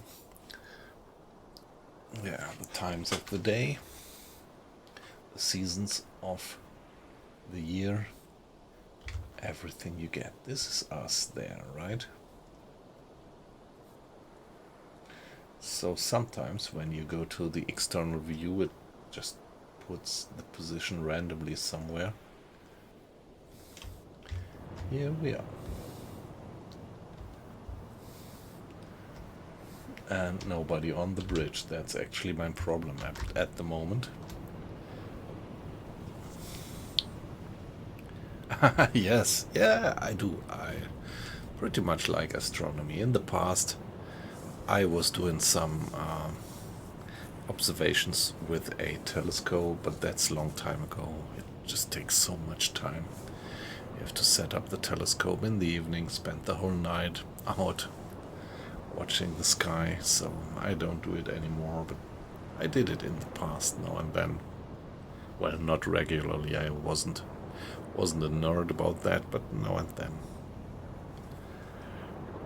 Yeah, there were years when I was living in southern Germany and quite in the countryside, so there was no disturbing light from big cities, and I could set up my telescope just on the balcony, which was, yeah, facing right to the south towards the Alps, and from there I could get, without much effort, beautiful views.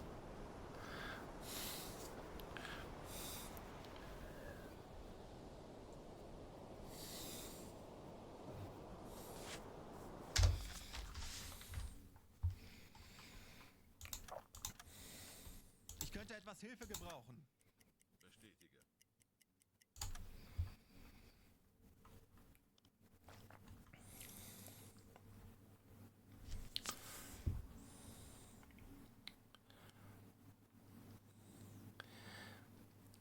Yeah, the Desierto de Atacama, if I pronounce it right. Yeah. Yeah, that's nice. It's pretty high and it's dry, right? Yep. But still only 5 hours.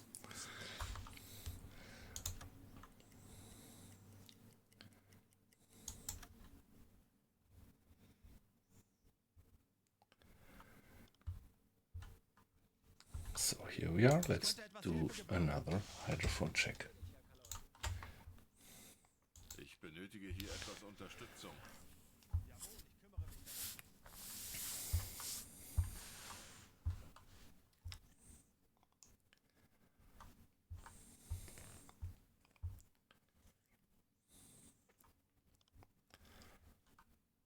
Tauchen auf 50 Meter.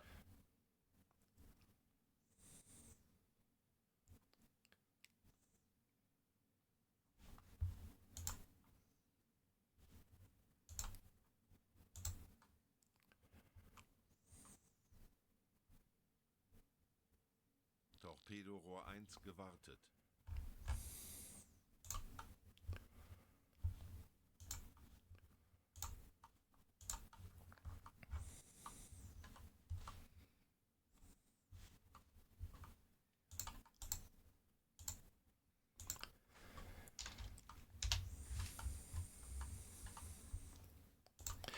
Yeah, that's nice. The stream is pretty busy.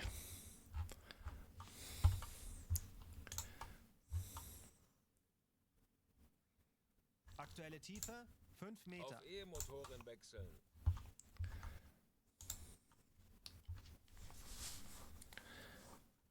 And yeah, that gives me quite some satisfaction, because after I had these troubles with double streaming to Twitch and YouTube, 50 Meter. with the interruptions of the stream, I also had some weird effects with the Twitch statistics. So after that breakdown of the stream, I didn't check my Twitch account for 3 days, and so when I got back 45 Meter. to my account after 3 days, I saw that the account actually assumed that I was constantly streaming for the last 48 hours with no watcher. And I didn't stream, actually. I didn't stream, 50 Meter.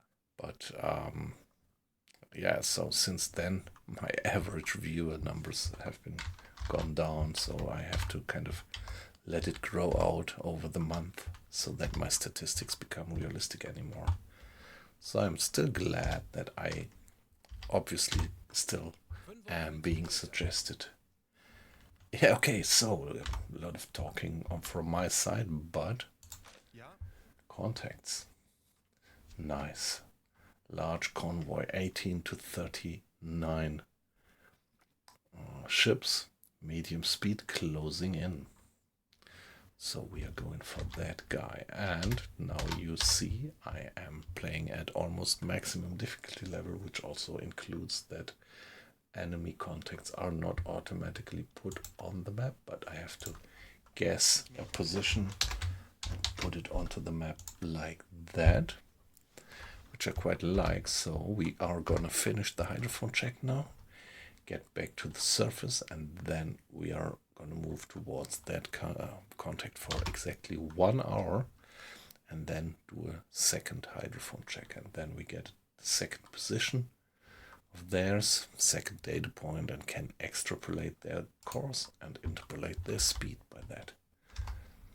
But nevertheless, my first guess is if it is a large convoy, large convoys are usually moving with something like a maximum of 8 knots, if it's not some special convoy. So after 1 hour, as long as I don't know which direction they are moving towards, after 1 hour, they have to be on that circle somewhere, roughly. But still, let's finish the hydrophone check, just in case there might be more contacts around. And then We are gonna get closer. We are gonna go to flank speed and move towards them for 1 hour.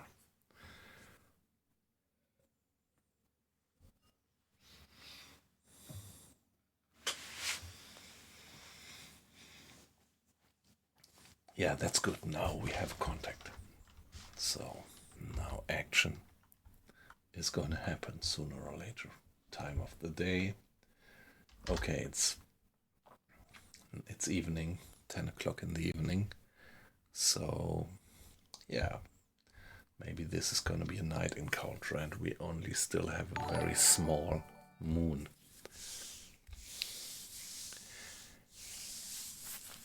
Hey, Jav, is it Spanish as well? Or Xav? Jav?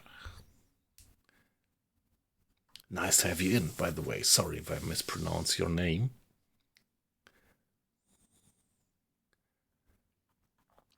Thank you very much for the follow. That's much appreciated. And great to have you in the chat as well. How are you doing? And yeah, what's your experience about the game? If you'd like to share it with us.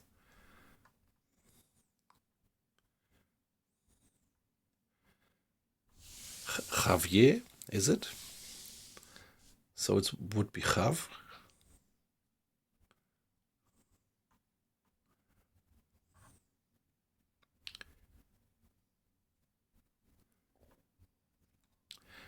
Hey Wasabi, it was a pleasure to have you in. So I'm looking forward to see you again in one of the next streams. Yeah, have a good night and see you then. Yeah, isn't it? It's awesome, isn't it? I think this is by far the best submarine sim that we ever got.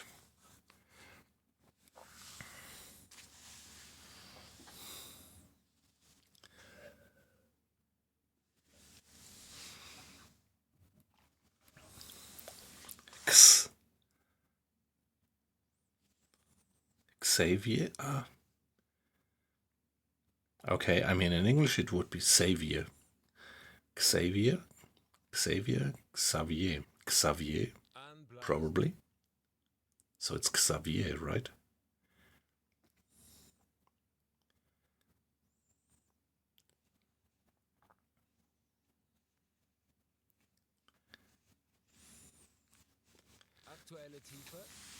Yeah, okay, alright. Yeah. Yeah, nice to have you in. Are you French, actually? If I may ask, just ignore my question if you want to keep that privacy.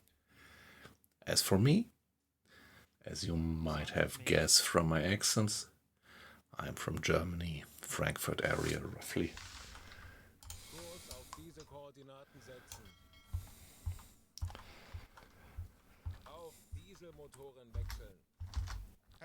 So, back to the surface, we have Mr. Grada, our chief engineer, with 2 additional crew hands at the engines, and this gives us the ability to go flank speed.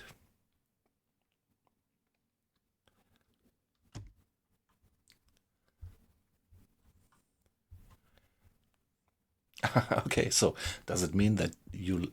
Luxembourg, yeah. Near Trier, yeah, alright, nice.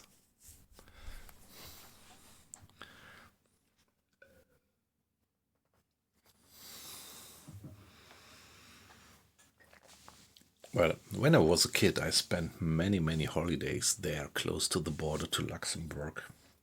In a very small village, we went there each holiday with a large group of kids.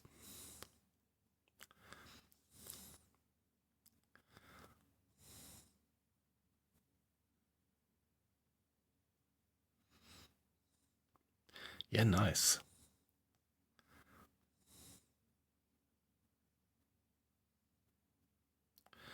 Yeah, beautiful. On the German side, it's called the Eifel, actually. Yeah.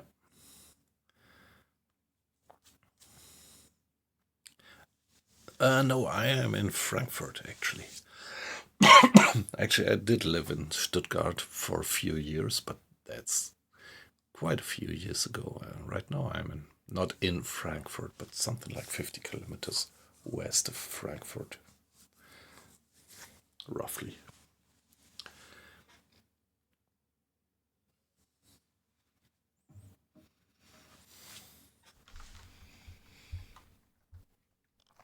So now let's keep track on the time. It's 10 past 10 and we are gonna move now on for 1 hour.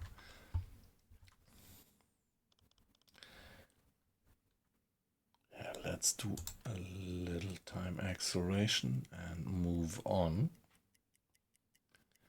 So we are going with something like 18 knots.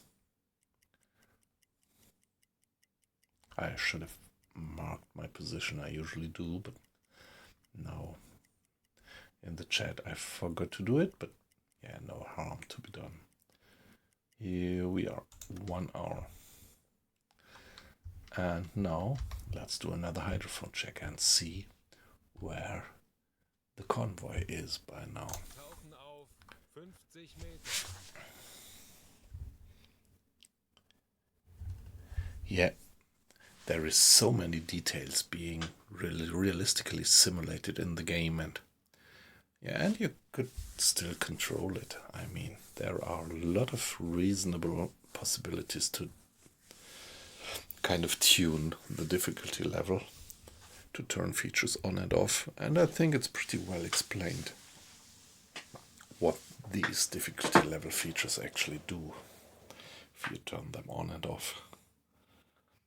Yeah, as for me, I'm playing on almost maximum difficulty level. The only difficulty setting that I haven't maxed out is the damage of depth charges, because even the developers recommended for realistic gameplay to put it on medium and not on maximum, and that's what I did. And even on medium, when they have a good aim, they really give you a lot of damage if depth charges are exploding too close to your boat already in medium.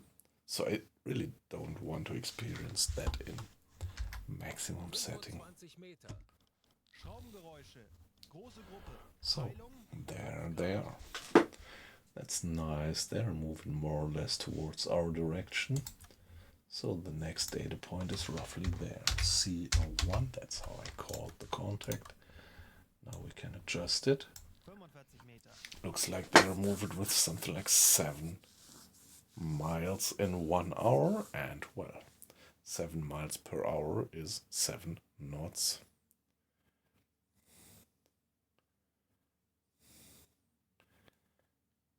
Yeah, that's perfectly fine, and that's so good about the game that you can actually put the difficulty setting as you like it to get known to it. And yeah, I'm playing the game since many years, so I was also starting like that. And now my difficulty setting is, I think, something like 97% or something. Where can we take a look at that? Yeah, 96%, yeah. So I do everything on hard. Here, damage difficulty, that's the only one that I did put on medium and not on hard.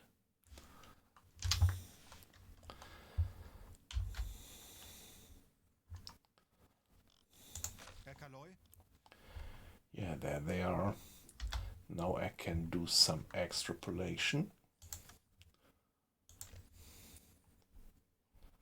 So their course being something like this, roughly. And this gives me the opportunity now to set an interception course.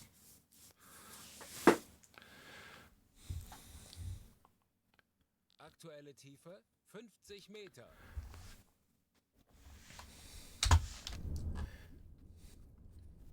Yeah, I mean, there is still things that are being done by the crew. Like, for example, the hydrophone check is carried out in a standard workflow, but like here, now I see that We have a bit of water in the bilge, but yeah, it's only 13 liters, so no reason to turn on the pump. We still have plenty of food in the galley. Discipline is at 100%, that's alright. Yeah, the aiming actually, this is what I do by hand, so I do not actually feed data into the targeting computer. I usually let my bosun operate on the targeting computer and I slip into the role of the captain then and give the data for the targeting computer. But this is what I really figure out: the speed, bearing of the target, speed of the target, and these things.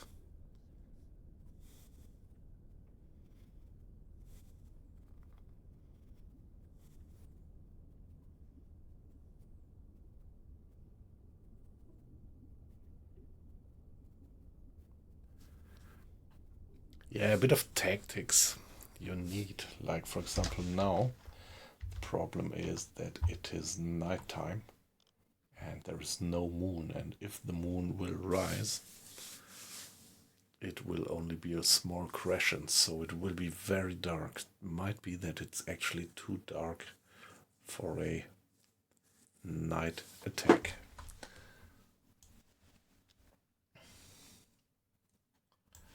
Now, if I do some extrapolation, their next position then after another hour should probably be there. So we finish the 5 minutes hydrophone check, get back to the surface, and then move on for 1 hour and do another hydrophone check and see if my dead reckoning here is alright. So now it's 11 o'clock.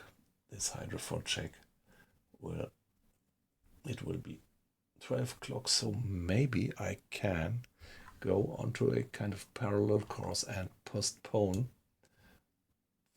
the encounter to dawn. I think this is what I'm gonna try. I don't want to do a night attack without moonlight on that realistic level with dark nights. This is too challenging. You wouldn't really be able to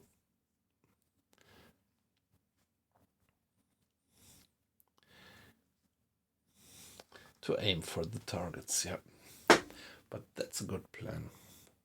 Let's go a bit like that and see that we intercept them here. So like it's 12 o'clock, 1 o'clock, 2 o'clock, 3 o'clock, 4 o'clock, 5 o'clock, 6 o'clock. So somewhere here they should be at 6 o'clock in the morning. And there, in the very first light, we could raid them. Which is good, because this is then just enough light for us to figure out our targets and not enough light for them to easily spot our periscope. So, having done this rough estimation, I would like to go that direction for 1 hour. 20 Meter. And, well, could really reduce speed. Halbe Fahrt voraus. Auf Dieselmotoren wechseln. We are not in a hurry now because we are in a perfect position to intercept them. Let's see what will be our speed at forward 3. Something like 9 or 10, 10, 12. Yeah, let's see. And then make our dead reckoning. Yeah, I play on PC. You are playing console then, I understand. But what I heard from the people in the stream is that, yeah, the implementation on console is also pretty good and pretty bug-free, just like the PC version.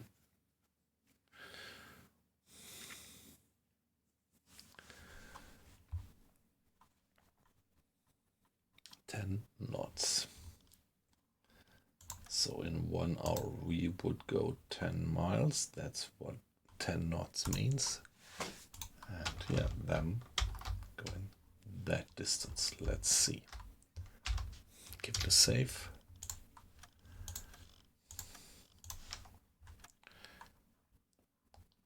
And now it's 20 past 11. Let's go for 20 past 12. Oh, we are moving much faster. Yeah, we should even speed down if we really want to intercept them there. However, here we are. 14, 13, yeah, that makes sense. And let's go for one more hydrophone check after 1 hour. And yeah, just to get more data points.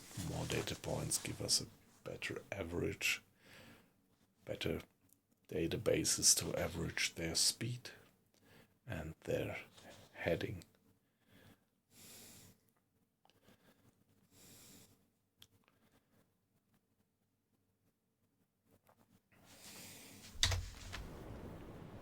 Yeah, the crew again has assembled in the front compartment. Ballast tank is just about to be flooded. Yeah, all these mechanics are simulated so detailed, so you don't just push a button and the submarine dives, but all the systems are being operated. A guy has to walk to the valves and open them, and 2 other guys have to man the depth steers. All the guys from the off-watch crew have to run towards the front compartment. Then first the front ballast tank is being filled, and then the aft ballast tank. Yeah, pretty much love that. By the way, now we have cracked the 10 viewers number. Great to have you in, guys. So you're completely anonymous, and that's perfectly fine. Just happy for any viewer, and if you just want to lurk silently, that's fine. But of course, let me just mention that I'm always also glad to get some comments in the chat, so don't hesitate to give a hi to the chat. Tell us roughly maybe where you're from or what your experience with the game is, but don't feel pushed. If you just watch silently, that's perfectly fine, and you can stay completely anonymous if you want to.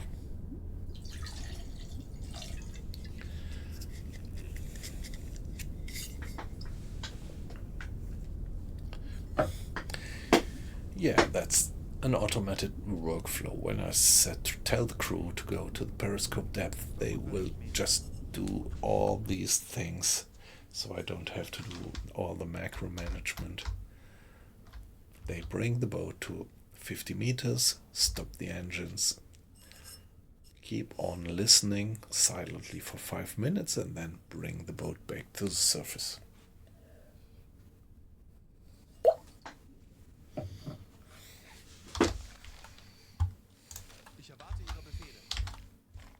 Yeah, we already have the contact. There they are. Big convoy.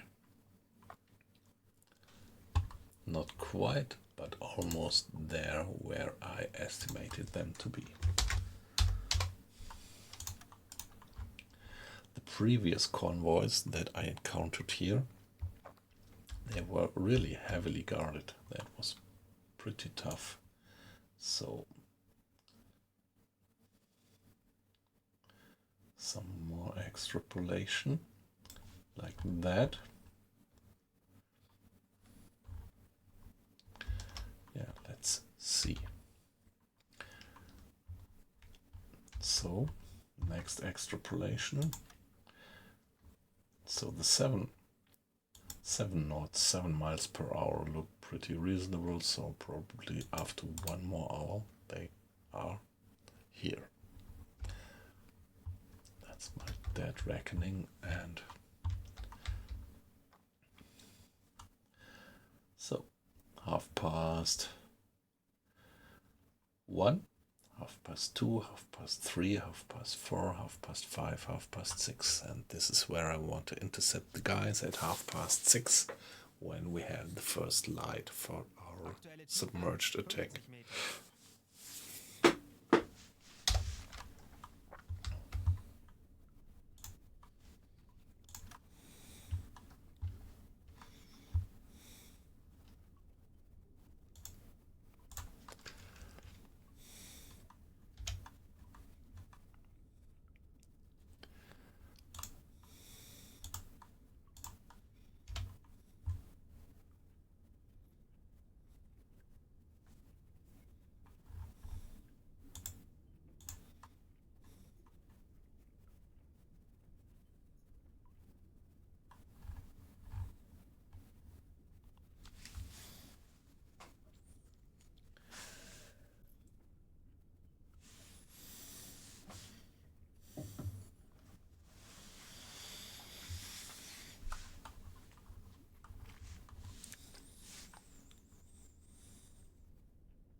Torpedorohr 5 gewartet.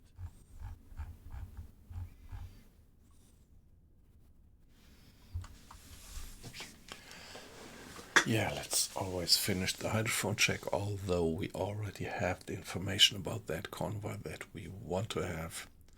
Might still be that there might turn up more contacts when we do the full 5 minutes hydrophone check. So that's why I always finish it.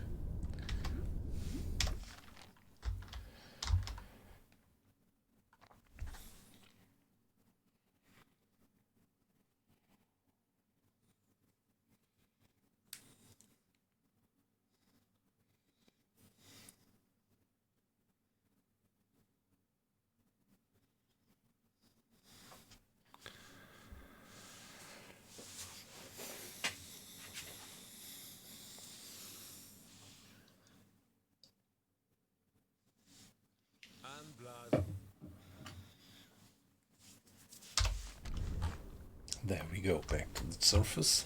That was the order of the captain to blow the tags, and now things are gonna start happening. Mr. Schultz opening the valves. Now to push, to let compressed air push into the ballast tanks. So this is our compressed air resources, and you see them going down now because the compressed air is pushing the seawater out of the ballast tanks back to where it belongs. And this being done lets the boat pop up like a cork pretty quickly. As long as we don't have any other leak. Here we are. Now I think I would like to reduce speed considerably.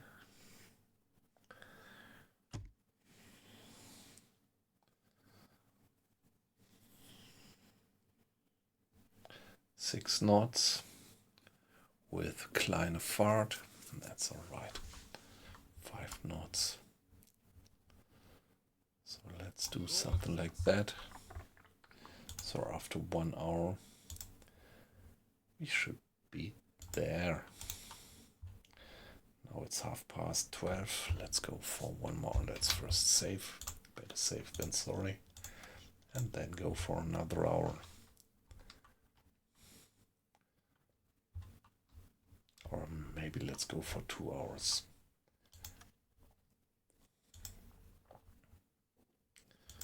So 12:30, 1:30, 1:30.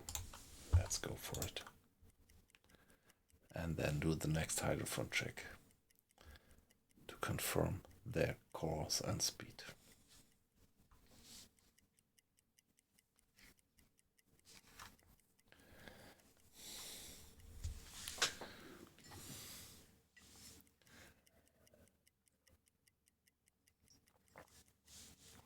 Okay, 1:30. That was 1 hour.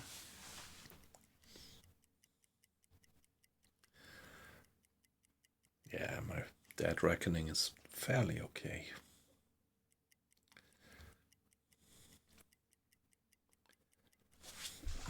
Okay.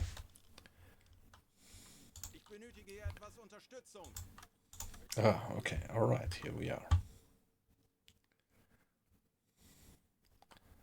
2:30. And let's give it another hydrophone check. Tauchen auf 50 Meter.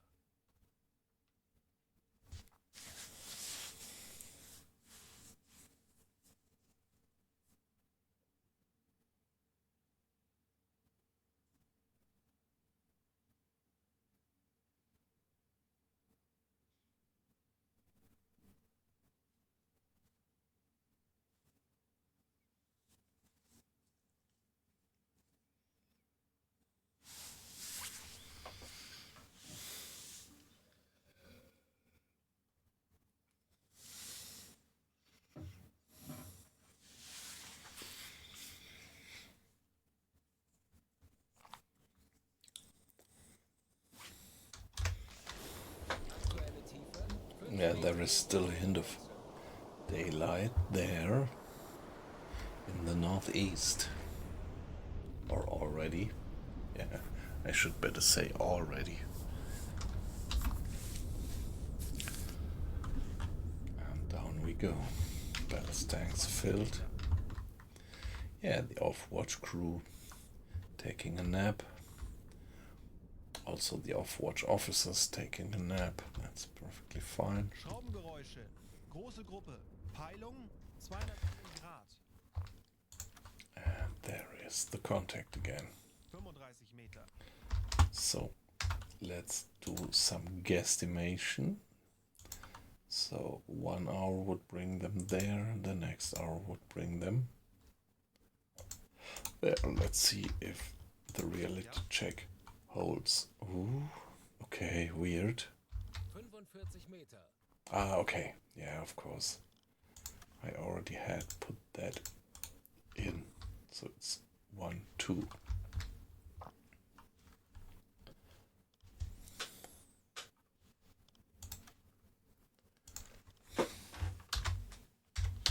Aktuelle Tiefe 50 Meter.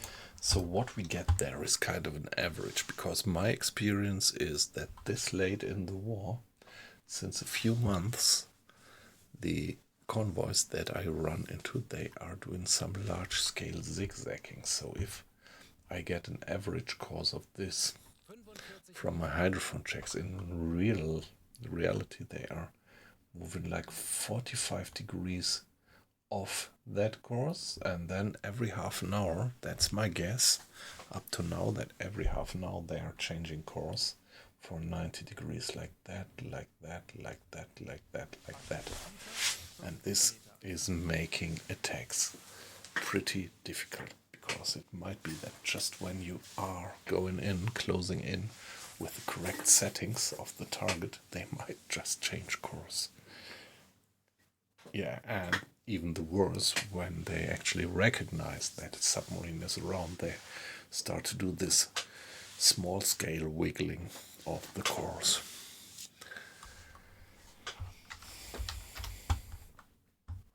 Yes, so that's also one of these beautiful features of the game, that getting into the war Ihre Befehle, Herr Kaloi. later and later, yeah, allies are actually adjusting their tactics and getting better, and things are getting harder.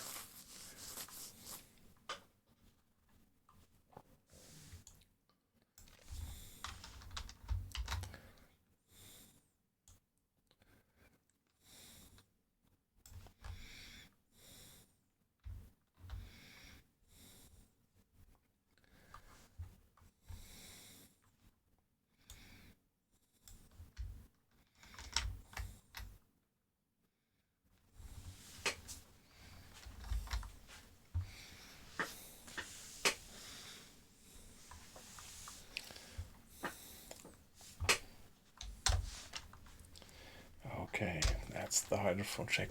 By the way, Allow me to be AFK just for 1 minute. Be back in 60 seconds.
Yeah, thanks for your patience. Great that you are still there.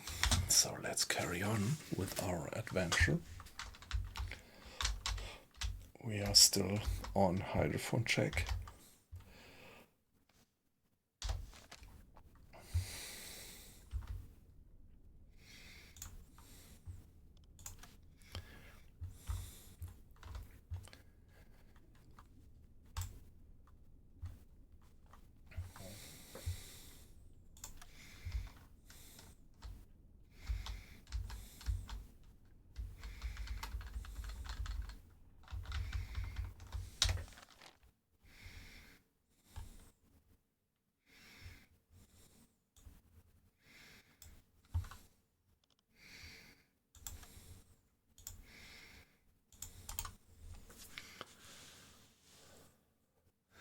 So time is 2:30. And their next position after 1 more hour would be there, 3:30, 4:30.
Yeah, let's finish the hydrophone check.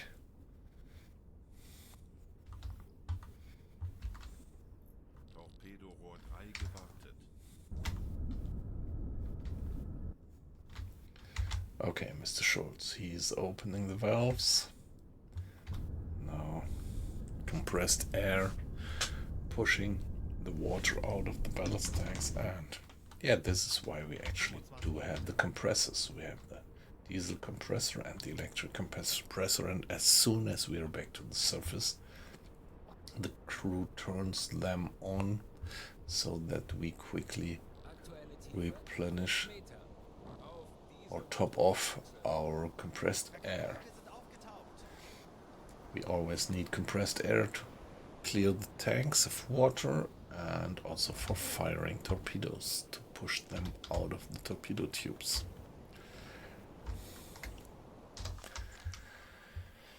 Now back here on the surface. Let's go for 2 more hours. Something like that. Now it's 20 to 3, 20 to 4, 20 to 5.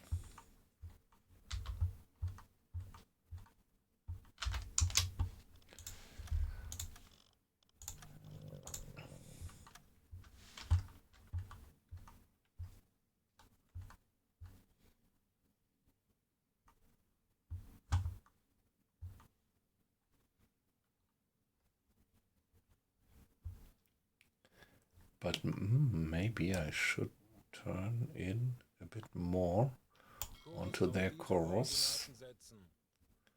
Let's do it like that. 20 to 5. There we go.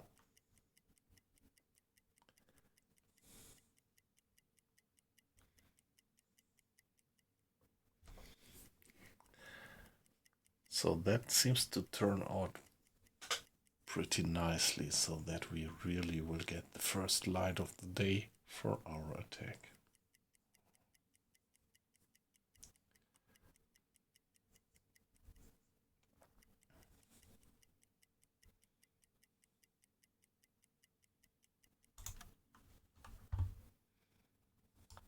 Kurs setzen.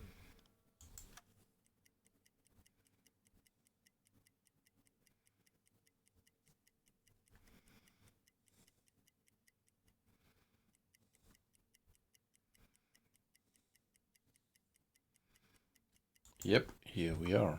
So guys, give me another hydrophone check. 50 Meter. So maybe now we are even a bit too far ahead, but yeah, we will see. We can adjust that by going flank towards the convoy.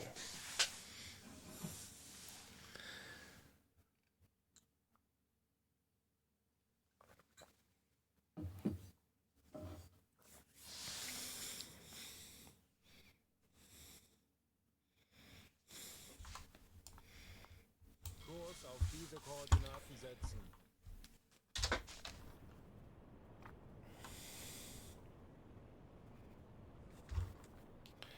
Are the valves open? Yeah, they are. The ballast tanks are being flooded. And yeah, there is already the first light. The sun gonna come up there in the east sooner or later. E-Motoren wechseln. Maybe more sooner than later. Schraubengeräusche. Große Gruppe. 25 Grad. There we do have the contact.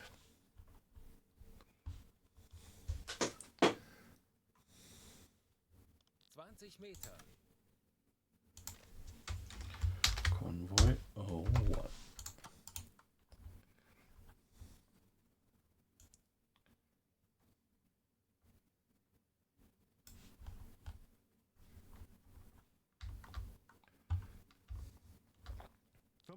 Meter.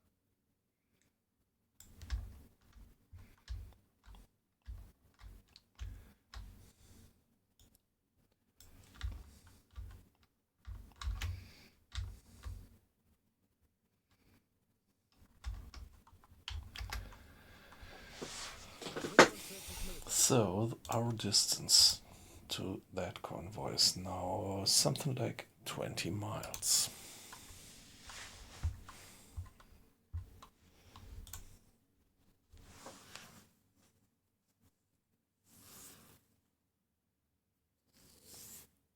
45 Meter.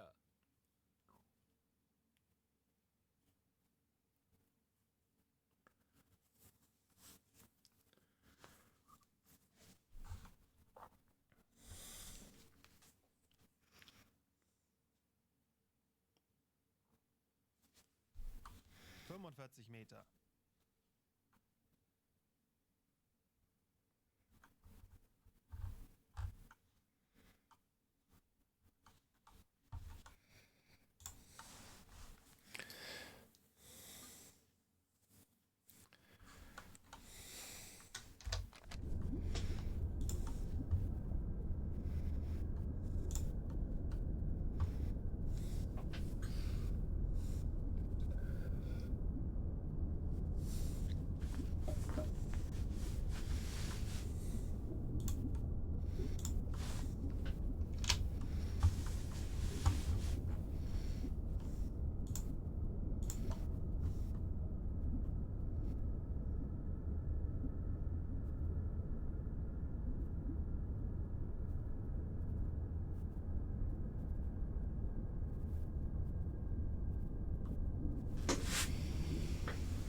Yeah, this is the patience part. Well, actually, the most patience part of the game is when you're just doing hydrophone check after hydrophone check and don't get any contact.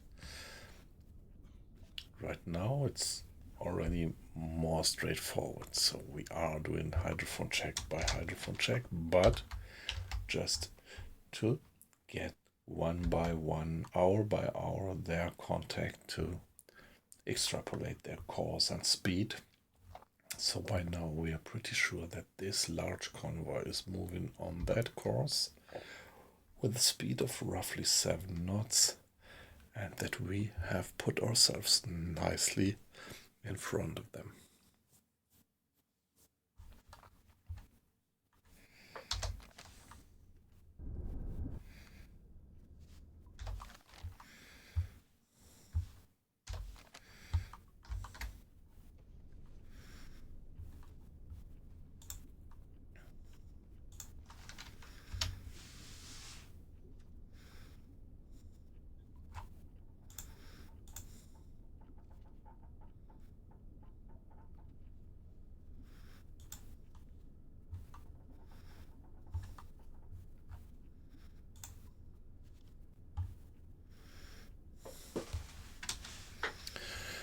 Yeah, guys, the number of watchers is going up one by one, so it's great to see that you are in.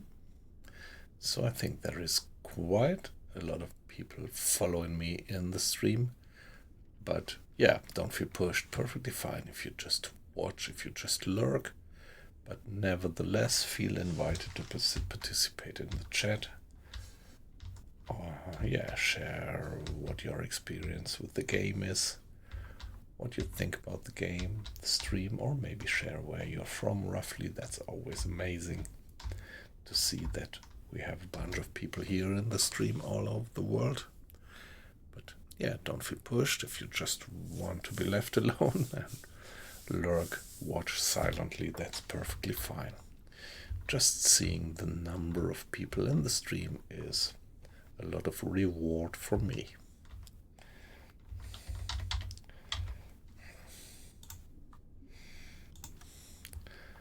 Yeah, 17 liters, almost nothing, completely uncritical. The amount of water in the bilge, and this is also one of these nice features of the game, that even if you don't have any critical leaks or something, you still have a bit of water always creeping into the boat. When you're on the surface, through the main hatch, and when you dive you still have this kind of pressure outside, so you always have a bit of water seeping into the boat.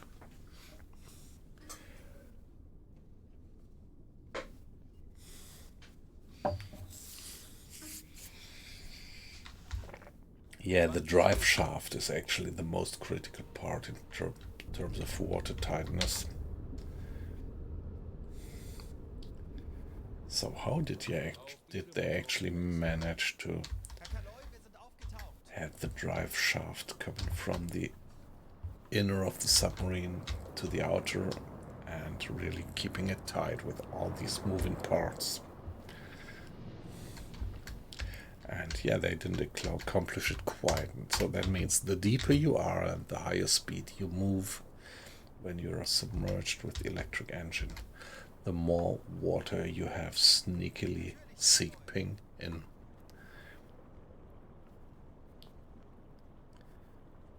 Hey, Wasabi, nice that you're back.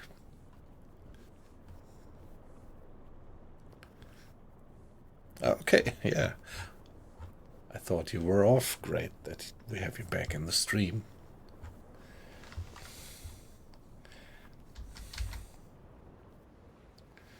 Yeah, surface. We get the first light, so from now on an attack would be reasonable.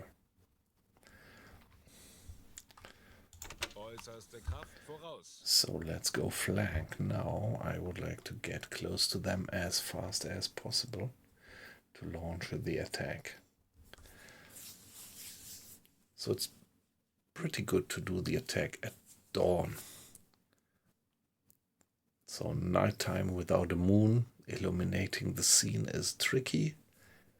So wait for dawn and then don't wait too long, because when you have full daylight, it makes it much easier for them to spot you, to spot your periscope.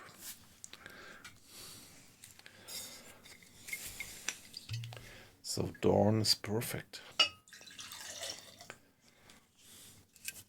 for an attack.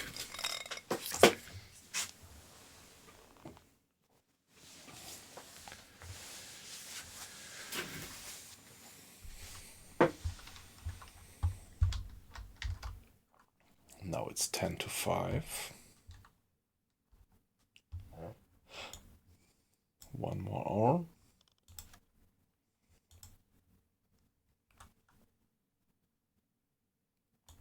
Might bring them there, and one more hour will bring us.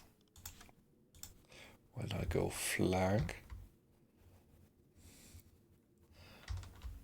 it will bring us just too close. So if we go for half an hour, should bring us there. And now I have to keep in mind that then they are moving with 3.5, something like that. And then we are still 11 miles apart.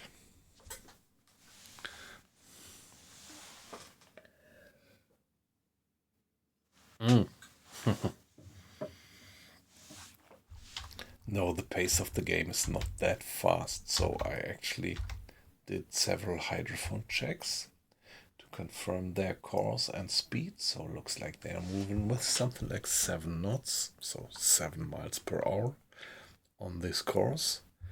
And I actually did put myself right in front of them, and now I am closing in to infiltrate.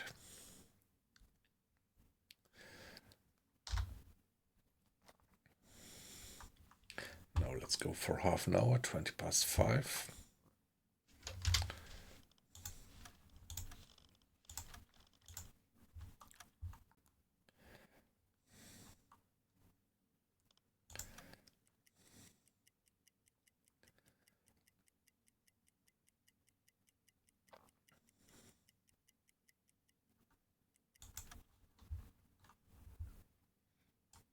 Kurs auf diese Koordinaten setzen. Ah, shit, stop. And here we are.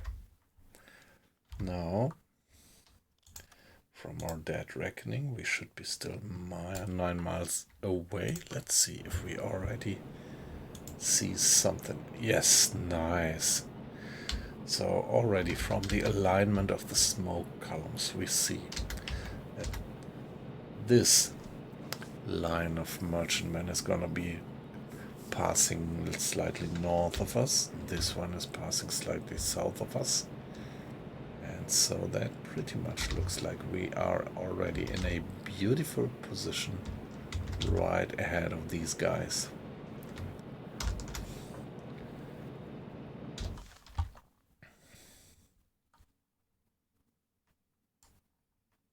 Kurs auf diese Koordinaten setzen.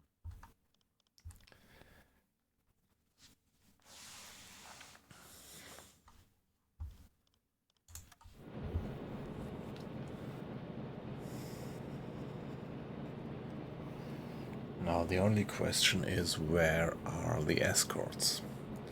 So most of these columns, smoke columns, are the convoy, the merchantmen. That 100% sure there are escorts in between, and they are the problem. If I want to infiltrate into the convoy, I have to avoid them. Most of them are freighters, yep. And a few of them, I'm not yet quite sure which ones are escorts. For example, this one there, the smoke column doesn't just fit with the direction of the others, so I would guess that this guy might be an escort. But keep in mind that they keep changing course, and so right now it pretty much looks like they are just about changing course.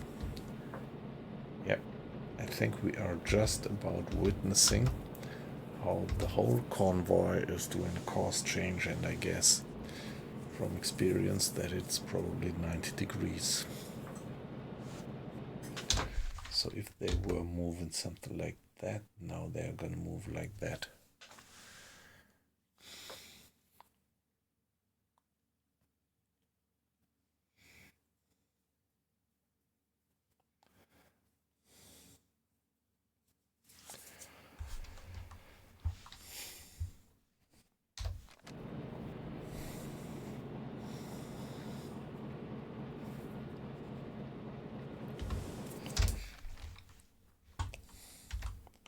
So if they go for half an hour like that, yeah, we can check the angle. This is the main course, then they might be going something like 45 degrees that direction, and if they do this for half an hour,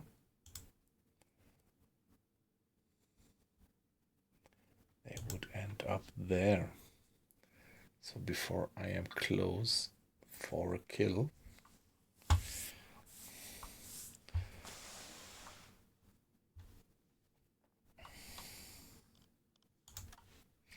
they will probably be changing course again, like that. So maybe I should prepare to go for them on such a course.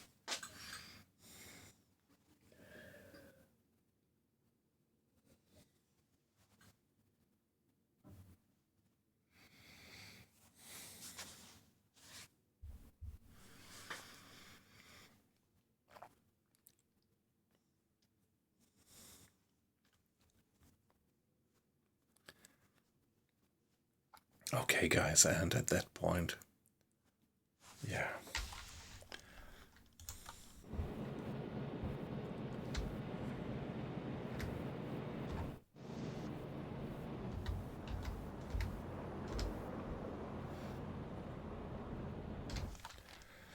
I should maybe change course a bit more southerly.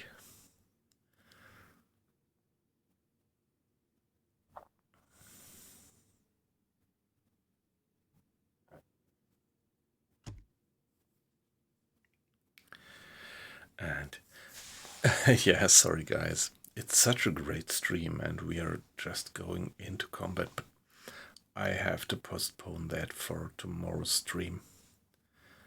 Because I have to get up. Yeah, not completely early, but I have to get up tomorrow for work, and around here now it's 3 o'clock. Ah, alright. Auf Seerohrtiefe. So we are detecting them. The question is whether they are detecting us at the moment already, which would be pretty bad if they did. This could always be. Wie lauten Ihre Befehle, Herr Kaloy? Could always be that, yeah, if I get these signals, that they actually detect us as well, just like we detect them.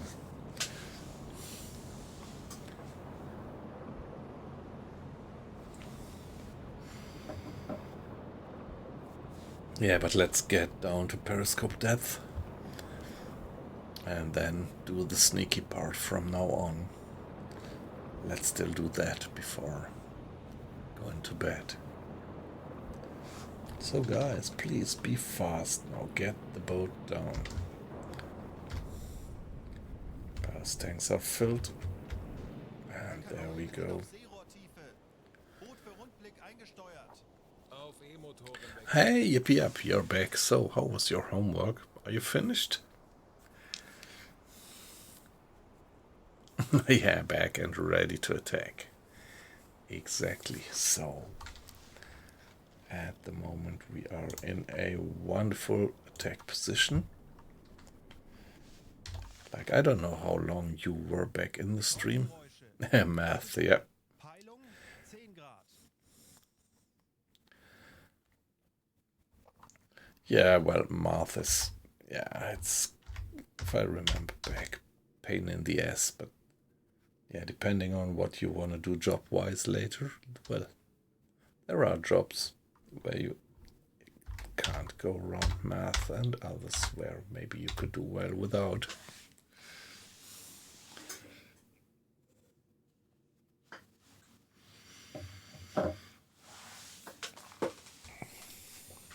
Yeah, I'm actually in a job where I can't do without.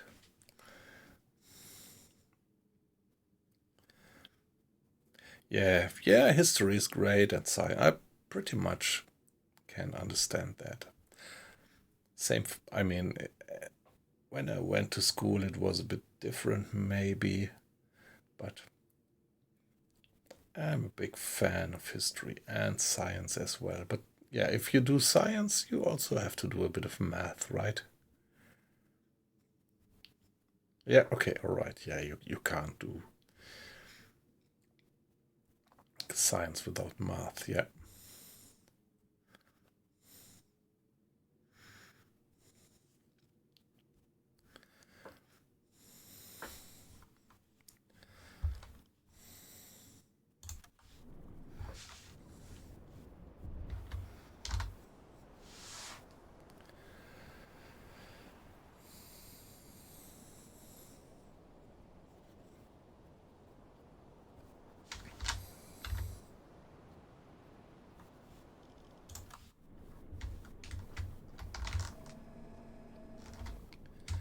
Yeah, it's really a bit hard to...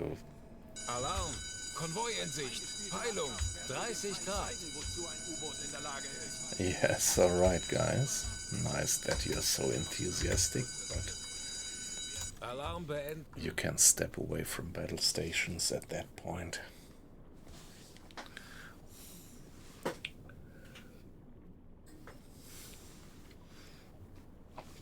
Maybe later we have to go back. The little guy, yeah.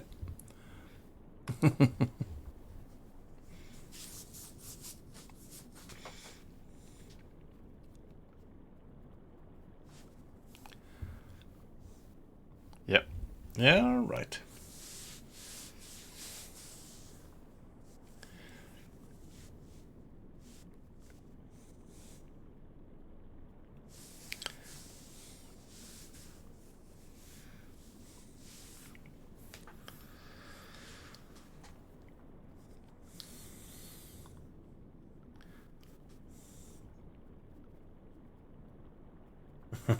Yes. Yeah, but for history it's the same. History also doesn't change, I would say. So, I mean, they are close together if you put it like that. And you said you like both of them.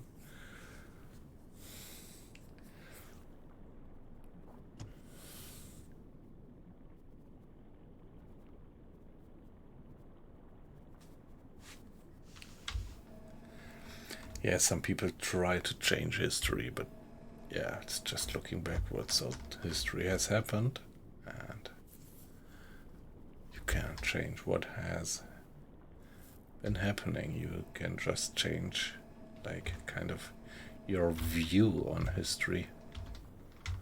I fear that this guy there is probably an escort. And this is now the art of approaching such a convoy. How to infiltrate into the convoy without being spotted by the escorts. And pretty sure that this guy is an escort.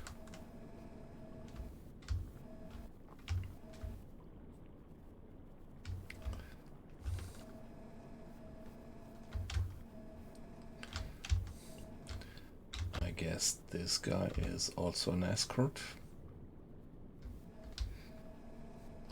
Now the question is, for what merchantman should I go? This guy is heading more or less straight for me. So my gut feeling tells me that it might be a good idea to go for this one.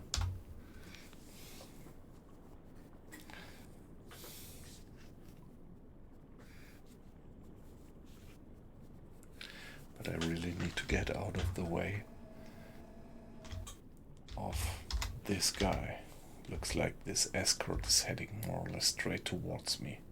I think not because they know where I am, but just by chance. But if they get closer, they will know where I am.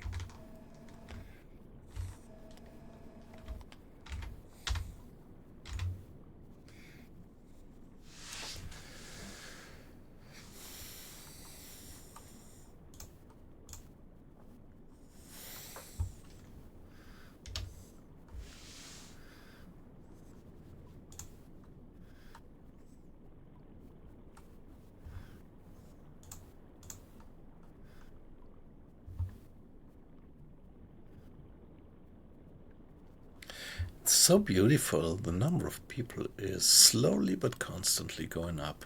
I mean, you guys in the stream, thank you very much for being in. Pleasure to have you.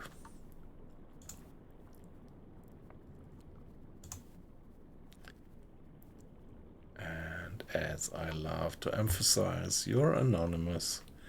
Don't see your names or something about you. Just see the numbers as long as you don't participate in the chat, which is perfectly fine.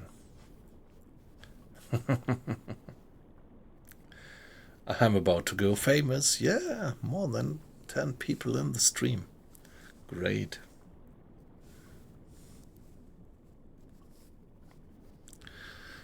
So guys, if you're new in the stream, don't hesitate to put something into the chat if it's just a hi or comment on the game. Or, well, just watch. Perfectly fine. Don't feel pushed. Just having a few guys watching makes me perfectly happy as a little streamer.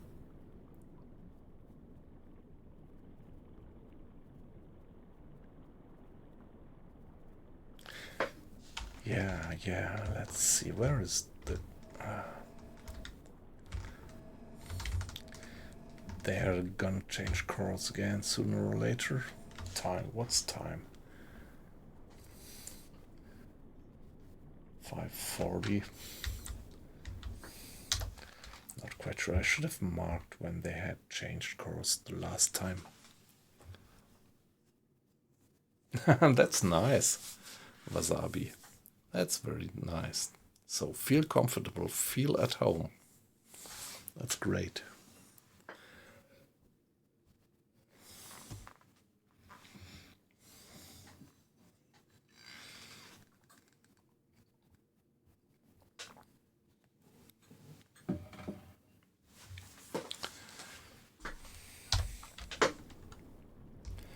That's an escort. And I really have to get out of its way. So what I should do now is reduce speed. I'm still going flank. Kleine Fahrt, voraus. So I will be so visible. Schleichfahrt. Now let's go for silent running. Give me the blue light, which is uncritical because we still have, yeah, we already have sufficient daylight. So maybe I would like to go for that guy, So here you see, this is also an escort.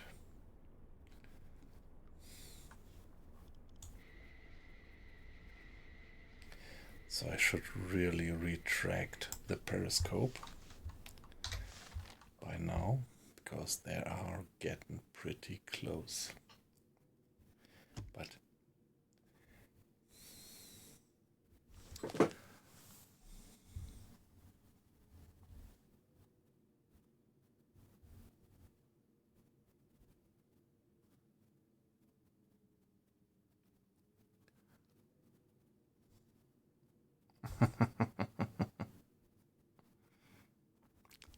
yes, yeah.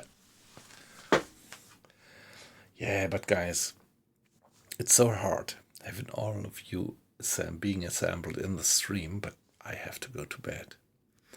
I really have to go to bed. I have to continue this one. We have to continue this one tomorrow. Yeah, it's 3:15 around here, and I have to get up at 9 o'clock the latest tomorrow.